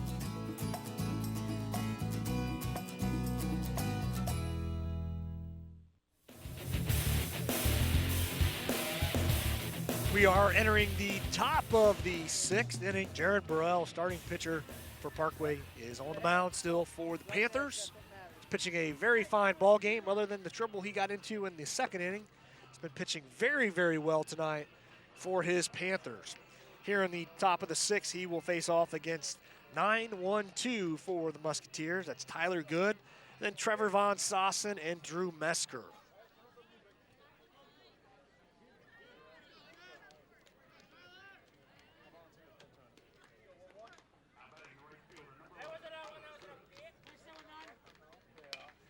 Tyler Good puts a drive into one. This is going into right center. Looks like it's going to be trouble. It is. It drops in between Rollins and Ripley.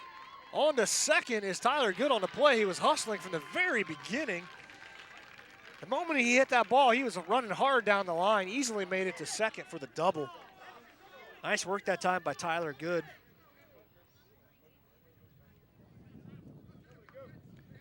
Here's a swing and the drive by Tyler Good. The ball is going to drop in between the outfielders. Slightly misplayed by the right fielder, but now Trevor Von Sossen at the plate. He's 3 for 3 tonight. Now he has a runner on board. See if he can do some damage. He takes first pitch, ball 1.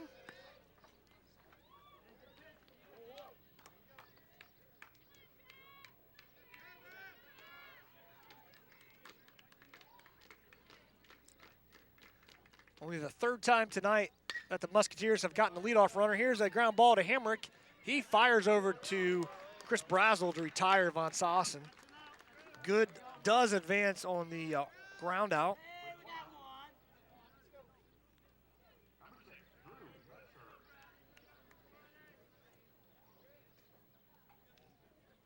So now Drew Mesker will come to the plate.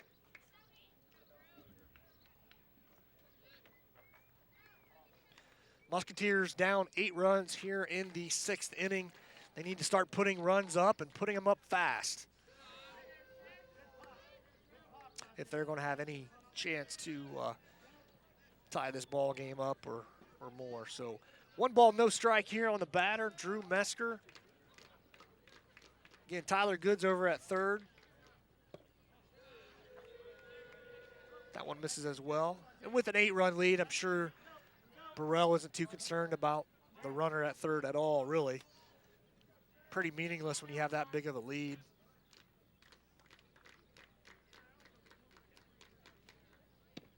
There's the 2-0 pitch called strike. So 2-1 now the count on Drew Mesker. Drew is 2 for 3 tonight. He reached on a fielder's choice in the 1st and followed that up with 2 singles, 1 in the 2nd, 1 in the 4th. That one misses inside and a little low as well. So 3-1 now the count on Drew Mesker.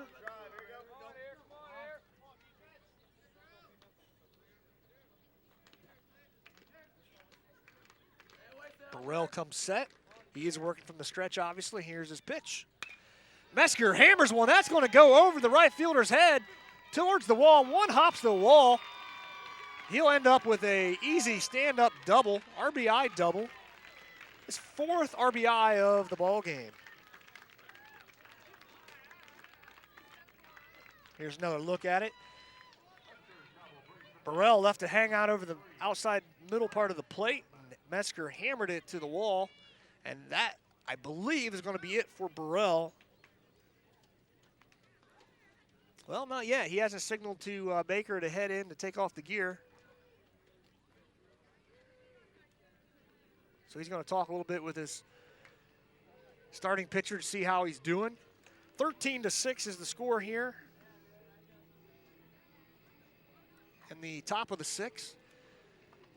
For Jennings trying to keep their hopes alive, as now Baker's going to run into the dugout. So they are going to make the change. So Dylan Baker will come on and Burrell will be done here tonight. We'll take another 30-second break. Actually, we'll make it a 60-second break as we have a change here between Burrell and Baker. We'll be right back.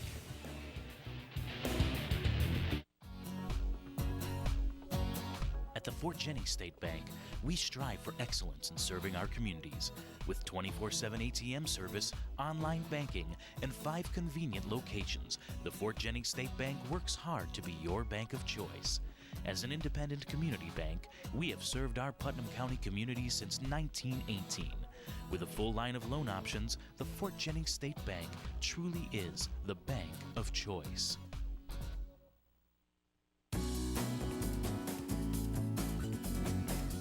The Ohio High School Athletic Association licenses over 16,000 officials in 16 different sports. OHSAA officials are parents, teachers, police officers, firefighters, homemakers, engineers, and bus drivers. Officiating gives us a chance to give back and support kids across the state of Ohio. It's a tough job, but we love what we do.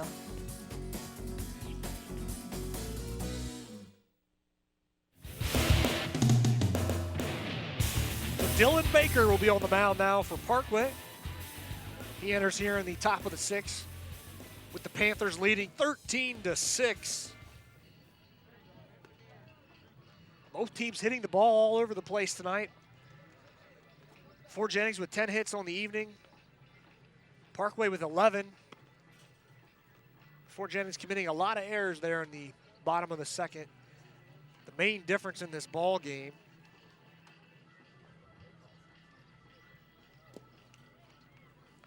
So in case you're wondering about Dylan Baker on the mound, he is 2-0 on the season with a 1.19 ERA. Both games, he did start 2 games this year, 2 complete games, 1 shutout, 15 strikeouts, 9 walks.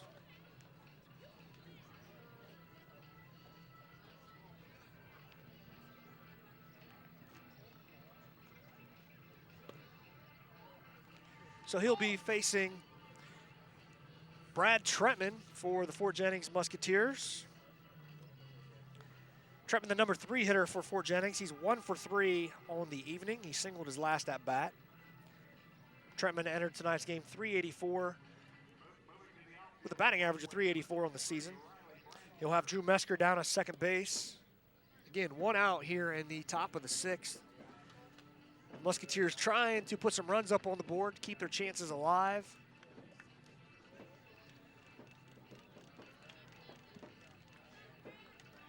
We'll try to get you all the changes. Looks like Jared Burrell has gone to second base.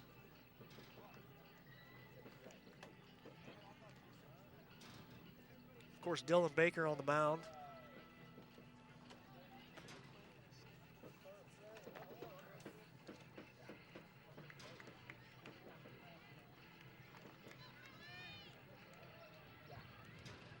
There's a look at Brad Trentman as he's waiting for his opportunity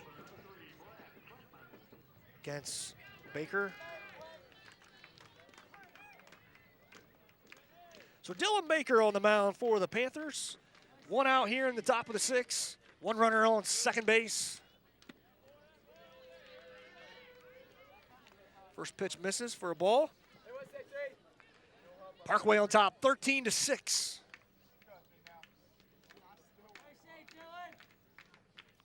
Here's the 1-0 pitch. Swing and a foul ball back out of play.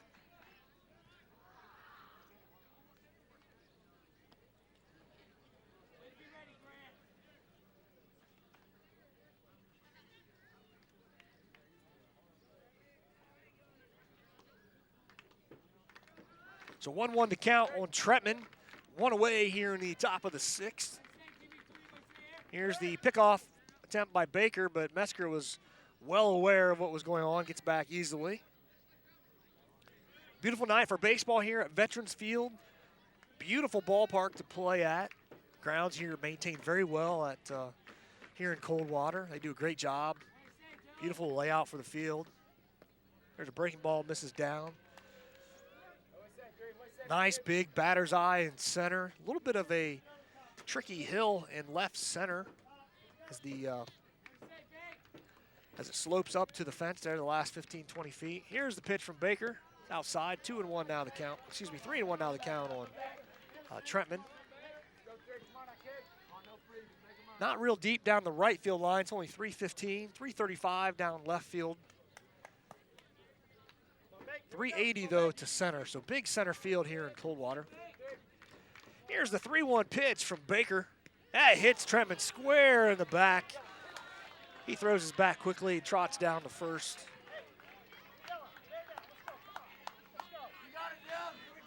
So for Jennings, with runners now on first and second, as we look at the hit by pitch, not quite in the middle of the back, but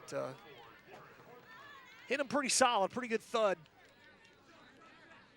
So one away, and now the cleanup hitter, Jared Horseman at the plate. He is 1 for 3 tonight. He has flown out to center, grounded out to second, and in between those two, he doubled.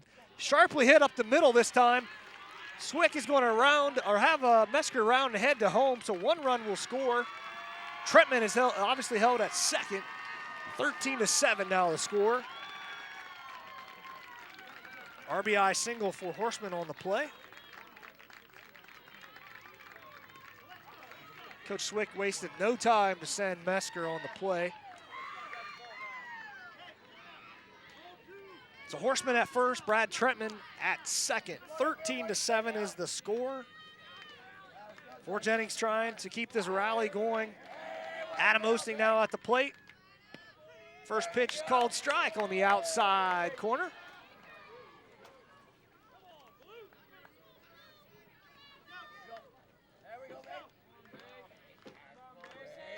For Jennings with 2 runs across so far in this inning.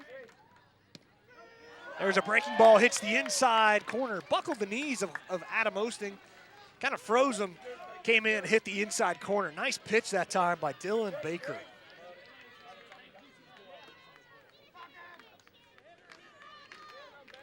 So 0-2 the count on Osting. Here's the delivery. Send the dirt, so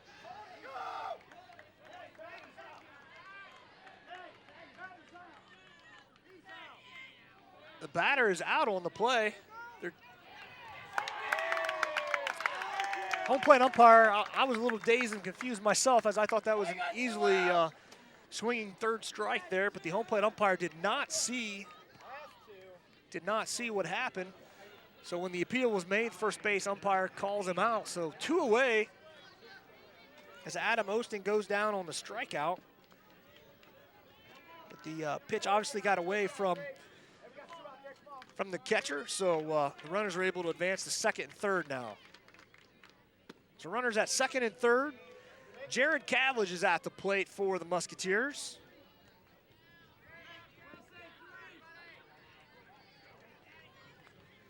Runners at second and third here in the top of the 6th for the Musketeers. That one misses as well, so 2-0 now the count on Jared Cavledge.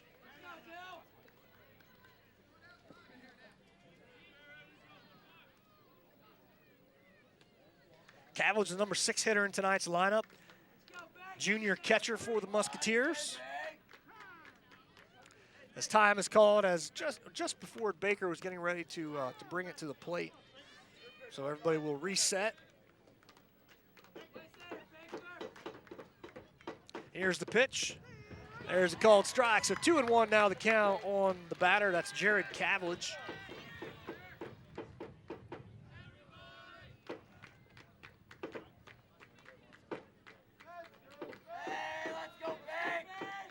Two and 1 the count. Here's the pitch from Dylan Baker. Cavledge swings and misses. So 2-2 now the count on Cavledge. 2 outs here in the top of the 6th. Fort Jennings has put 2 across. So here's the 2-2 delivery from Baker. That one will miss high, so the count will go full. First base is open.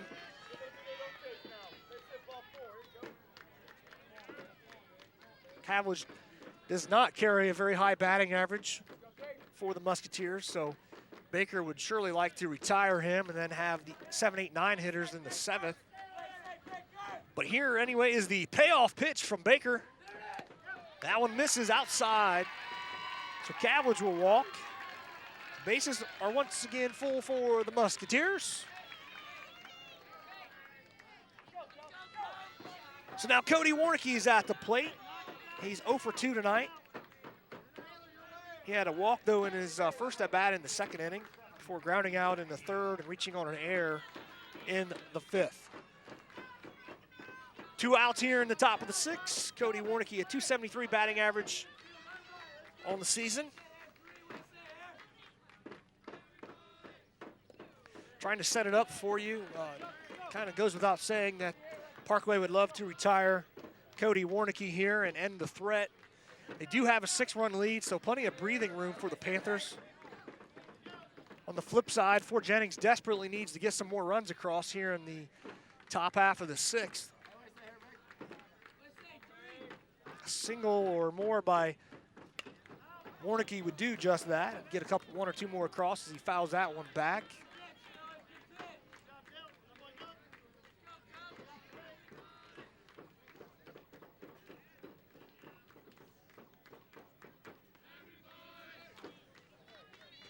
$11 hits apiece for each team now at this point in the ball game. As here is the 1-1 pitch from Dylan Baker. That one's going to miss outside. A little down as well. So 2-1 now the count.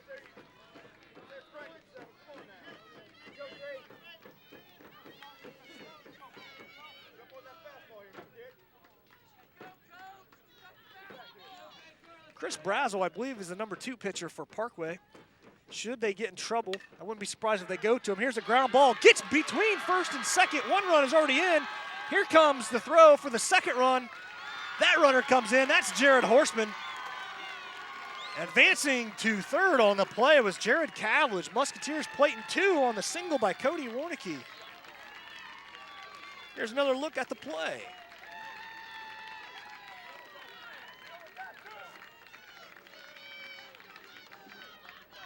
So scoring on the play that time were Brad Trentman and Jared Horseman. So the Musketeers now put 4 across here in the top of the 6th. Austin Norbeck, the 9th batter for the Musketeers, to the plate here in this 6th inning. Swing and a miss on the first pitch.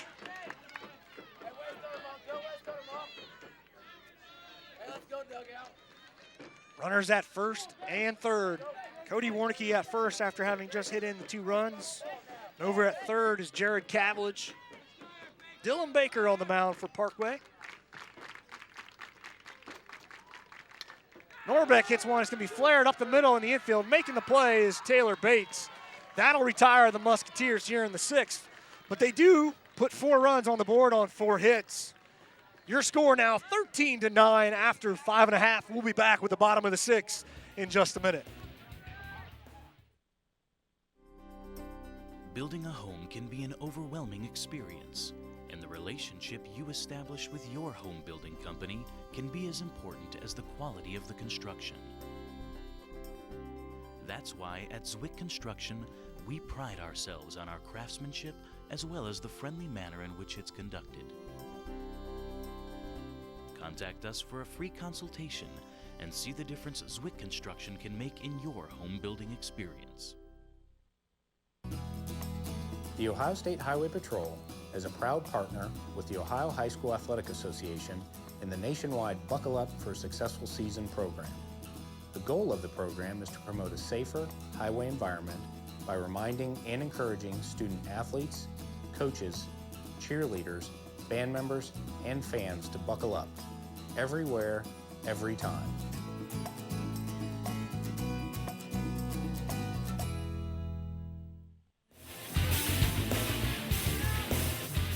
Welcome back to Veterans Field here in Coldwater, where the Parkway Panthers are on top 13-9 after the first 5.5 innings. They are now at the plate here in the bottom of the 6th.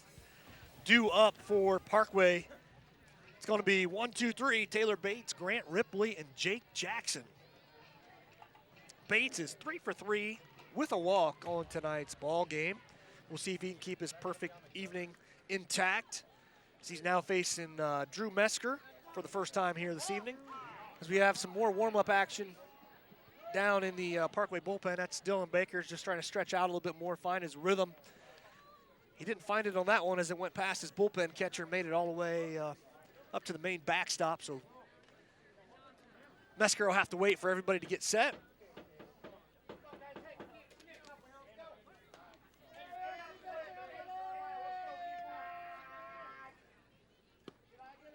First pitch from Mesker misses. So 1 ball, no strikes to Taylor Bates. I said it in the bottom of the 5th that the Musketeers could not give up any more runs, as there's a called strike. When they were trailing 8-4, they gave up 5. They got 4 back, so now it's 13-9. Had they not given up the runs, they'd be ahead right now by 1.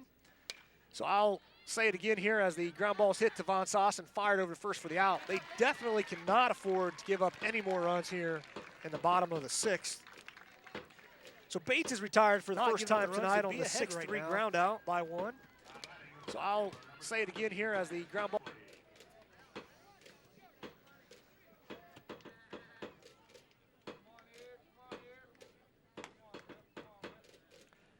So here's Grant Ripley at the plate. Ripley has also reached 4 times tonight. He reached on an error in the first, singled in the second and third, and took a walk in the last inning. Mesker misses on that one again. So 2-0 now the count on Grant Ripley.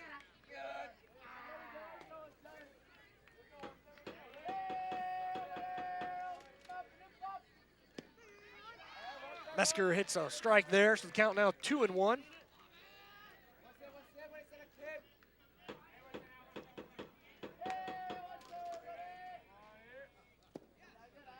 That one misses down and away, so 3-1 now the count on Grant Ripley. Ripley batting .250 on the season going into tonight's game. He pops that one up. It's going to be over our head here, just behind where we're sitting by about 15 feet. So the count will go full, 3-2.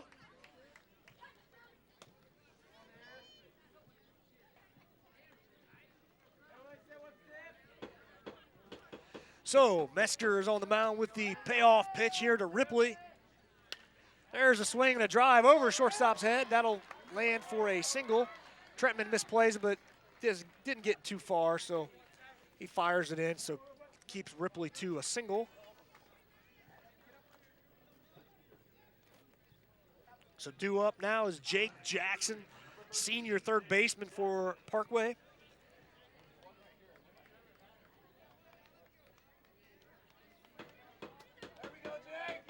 Jackson 0 for 2 so far tonight. He was hit by a pitch his last at-bat. There's a swing and a miss by Jackson. He did have a sac fly, though, in the first inning. Get the first run across for Parkway. Parkway took the lead there in the bottom of the first. They surrendered it in the top of the second, but regained it in the bottom of the second and have not trailed since. It was 6-4 after 2. 8-4 after 3, 8-3 after 4. So here we see another pickoff attempt to first, not in time. And 13-5 after 5. We're now in the bottom of the 6th, 13-9 is the score after the Musketeers just put 4 on the board in the top half of this inning. No balls and 2 strikes on the batter. That's Jake Jackson.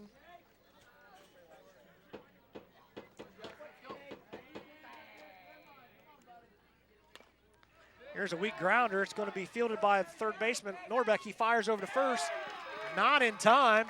So that'll be a single for Jake Jackson.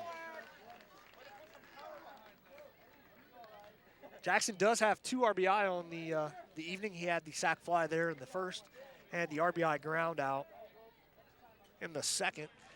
As now we'll see Jared Burrell at the plate. Jared, of course, was the starting pitcher tonight for Parkway.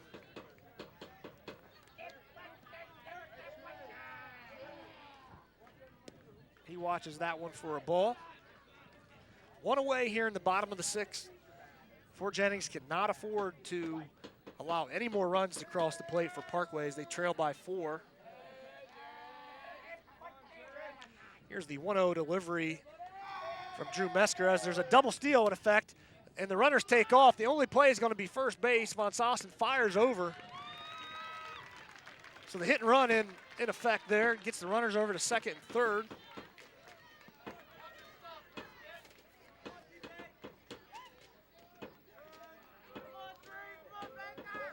So Dylan Baker at the plate now for the Parkway Panthers. 2 away here in the bottom of the 6th. Again, runners on 2nd and 3rd. Drew Mesker looks in for his sign from his catcher, Jared Cavillage.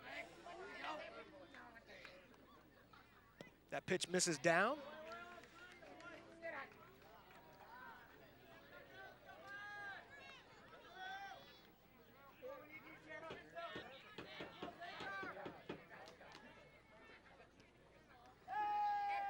Here's the 1-0 delivery from Drew Mesker. There's a swing and a miss. Count even now, 1-1.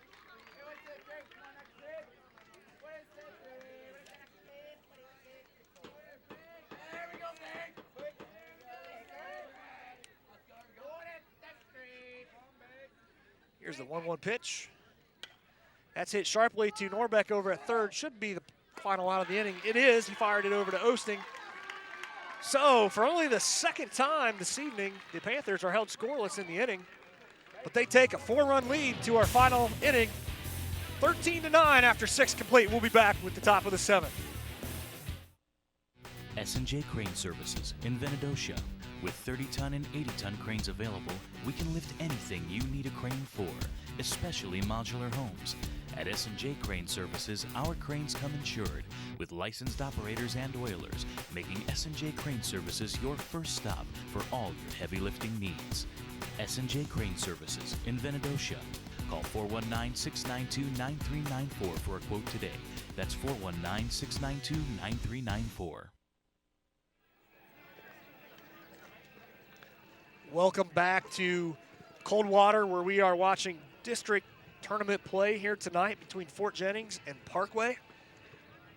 It's the last chance for the Musketeers. They trail 13-9 here in the ball game. Due up for Fort Jennings will be the 9-1-2. It's Tyler Good, followed by the top Trevor Von Soss and Drew Mesker. So Fort Jennings will have a good chance to get things going here against Dylan Baker.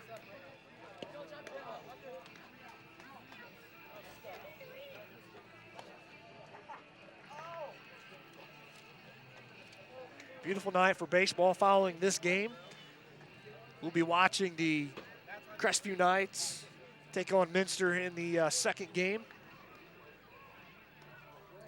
Winner of that game will play, obviously, the winner of this game in the finals here in Coldwater.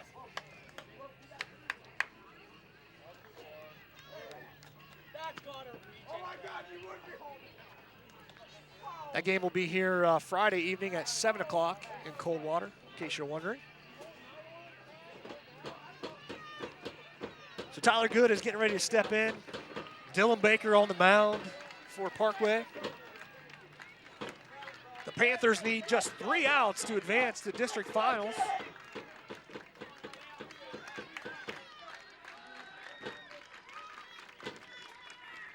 So here we go in the top of the 7th for the Musketeers. Here's the first pitch to Tyler Good. It's a swing and it's a pop-up, but it's going to be out of play, I believe.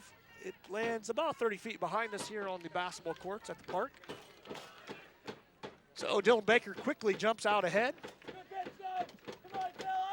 I'm now joined by James Smith, who will be having the call here on our second game tonight. James, we've been seeing quite a lot of scoring here in a ball game that I at least had expected to be a relatively low-scoring game here tonight.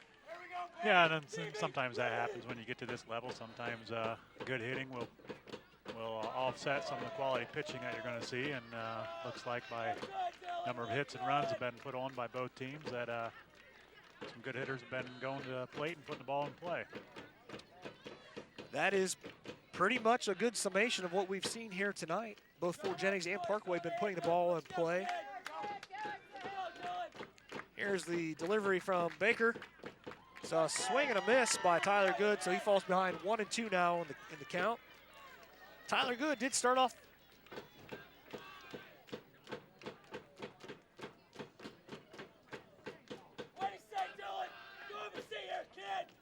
the inning, last inning, with a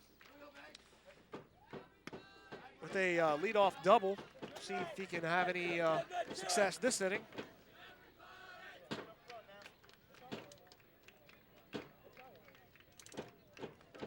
2-2 now the count here with nobody away in the top of the 7th. Here's the pitch from Baker. That misses high, so count will go full on the leadoff man here, Tyler Good. Important start here for Jennings. See if they can get the leadoff run here. They need runners to make some things happen here in top half of the 7th inning. See if they can chip away at this 4-run lead. Good asked for time and is granted by the umpire behind the plate. So we'll reset everything here.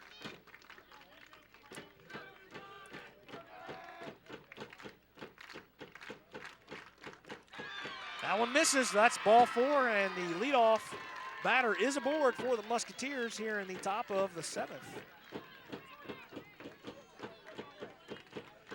So Trevor Von Sossen now steps in. Trevor is 3 for 4 on the evening, 3 singles, one of which netted him an RBI. That was in the 2nd inning.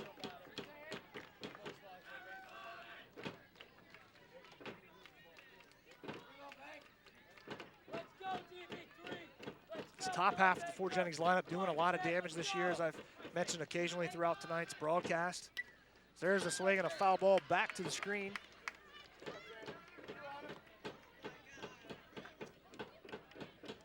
Coach Swick at this point just has to let his hitters hit at this point. When you're down 4, not a whole lot you can do, nothing you can really pull out of the playbook to magically produce that many runs. So yes, just let these guys swing away.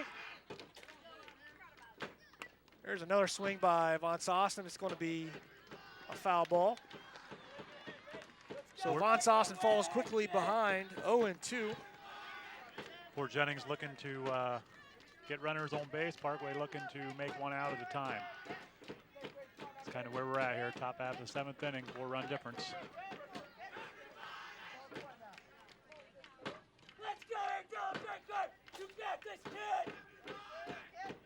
There's the pickoff attempt to first. A little late, a little off the mark as well. So Good is back in safely.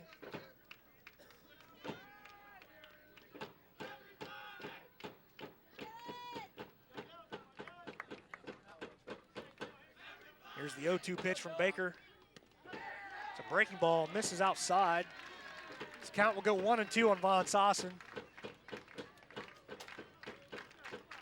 Good eye that time by Trevor. A little tough one to take, though, with an 0-2 count here in the 7th inning. He showed some great discipline that time. Baker will check the runner over at first. Gets a sign from his catcher. Von Sossen puts it in play. They're going to have a chance at a double play if they get the one at first. Not in time. It gets away from the the fielder at first. They get him at second. So they quickly rebound to get 2 outs here in the first. It looked like an easy a 1-6-3. Bad throw by the shortstop, though. Von Sossen made the ill-fated decision to turn and go to second. He was quickly thrown out. So 2 away here in the top of the 7th. Drew Mesker, the last chance for the Musketeers.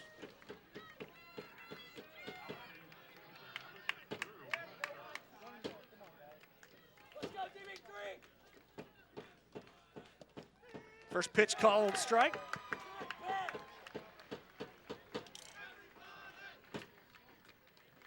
Certainly like the aggressiveness with the attempt to get to second, but it probably in this situation, one of those mental errors that over the course of 7 innings will catch up to you. Yep, absolutely. Von Sossen took a wide turn. He was well past the bag when he decided to make the turn to second. And the throw was off the mark at first. So as here's the drive to center. Ripley's going back on the play. He makes the final out. That'll do it. The Parkway Panthers win the ball game 13-9. We will take a break and we'll be back with our post game. Stick around, everybody.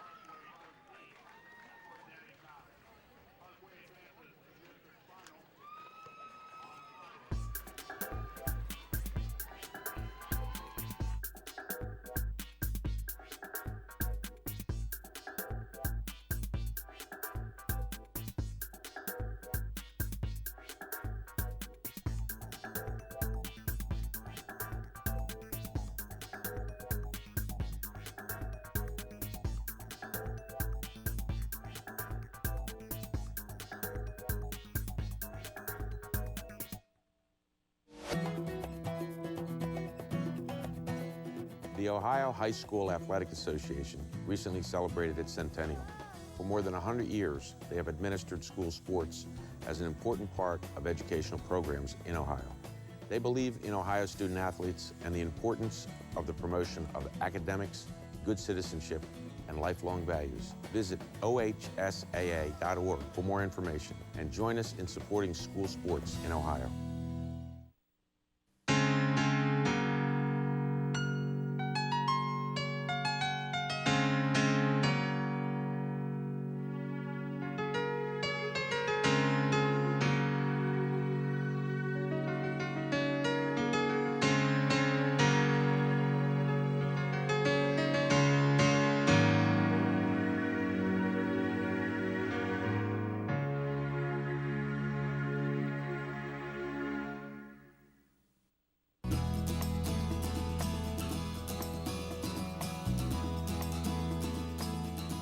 Nearly 350,000 students in grades 7 through 12 across Ohio participate in 24 OHSAA sports. The association sponsors high school state championships in 12 boys sports and 12 girls sports. In all sports except football, every school has the opportunity to participate in the state tournament. Competing schools at regional and state tournaments are reimbursed.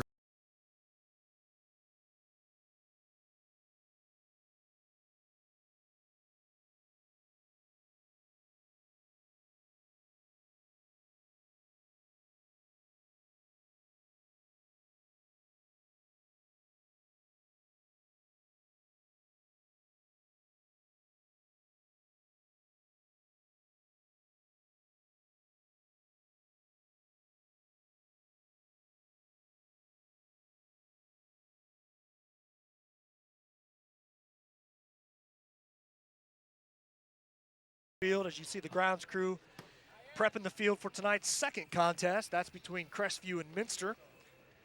In this first contest, though, the Parkway Panthers take it 13-9 over the Fort Jennings Musketeers. A lot of action at the plate tonight and in the field as both teams recorded a lot of hits for the ball game.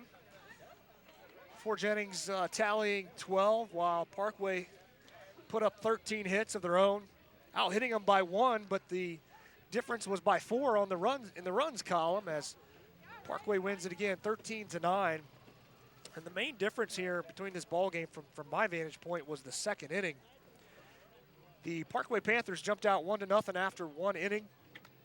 Fort Jennings answered in the top of the second, put up 4 runs to take a 4-1 lead. But then the Musketeers imploded on themselves in the bottom of the second, allowed 5 unearned runs to score from Parkway on 5 errors committed by the Musketeers. 5 errors committed by Fort Jennings in the bottom of the second. I know for the fans that may have been at the ball game tonight and see the scoreboard, doesn't have that many on there, but spent many years tracking errors and hits, and by all accounts on my end, I have them for 8 errors actually for the ball game. Even our own scoreboard's wrong there with 7. So 8 errors on the ball game, or for the ball game for the Musketeers. And those 5 there in the second inning allowed Parkway to put up the 5 runs to take that 6-4 lead. They kind of never looked back at that point. Musketeers added, the Parkway Panthers added 2 runs in the bottom of the third to make it 8-4. Fort Jennings answered again with 1 run in the fourth to make it 8-5. And then held Parkway scoreless there in the bottom of the fourth, so it started to look like Fort Jennings was starting to regain their composure, but they were unable to put any runs of their own back on the board in the fifth. And then in the bottom of the fifth, just when you can't afford to give up any more runs, the Parkway Panthers put 5 runs across there in the bottom half of the fifth inning, again aided by an error by the Musketeers. Then took that, obviously, that 13-5 lead. Fort Jennings answered with 4 in the top of the sixth. That made it 13-9, and that's how it finished for the ball game. Winning pitcher in tonight's game is Jared Burrell. He went 5+ innings. He moves to 7-4 on the season. Jared Horseman, the losing pitcher for the Musketeers, finishes his senior campaign with a 5-3 record. So again, on the season, the Musketeers now dropped to 13-10, and they are finished, and the Parkway Panthers will advance to the district finals. That's Friday night, 7 o'clock here on this very same field, Veterans Field in Coldwater. They'll take the winner of the next ball game here tonight between Crestview and Minster. The Parkway Panthers improved to 14-12 on the season. Would like to take this quick opportunity to thank all of our sponsors in tonight's ball game: Amy Holgrave Photography, Astro Lanes in Wapakoneta, Elegant Home Supply Incorporated, Greg Brown Insurance Agency, Premier Event Concepts, Ricker Lawn Service, S&J Crane Services, Swick Construction, the Fort Jennings State Bank, the Fort Jennings Telephone Company, and TripSportsTravel.com. On behalf of all of our crew here at Game Face Ohio, I'd like to thank you for watching. The Parkway Panthers win it 13-9 here in Coldwater at the district semifinals. Thanks for watching, everybody.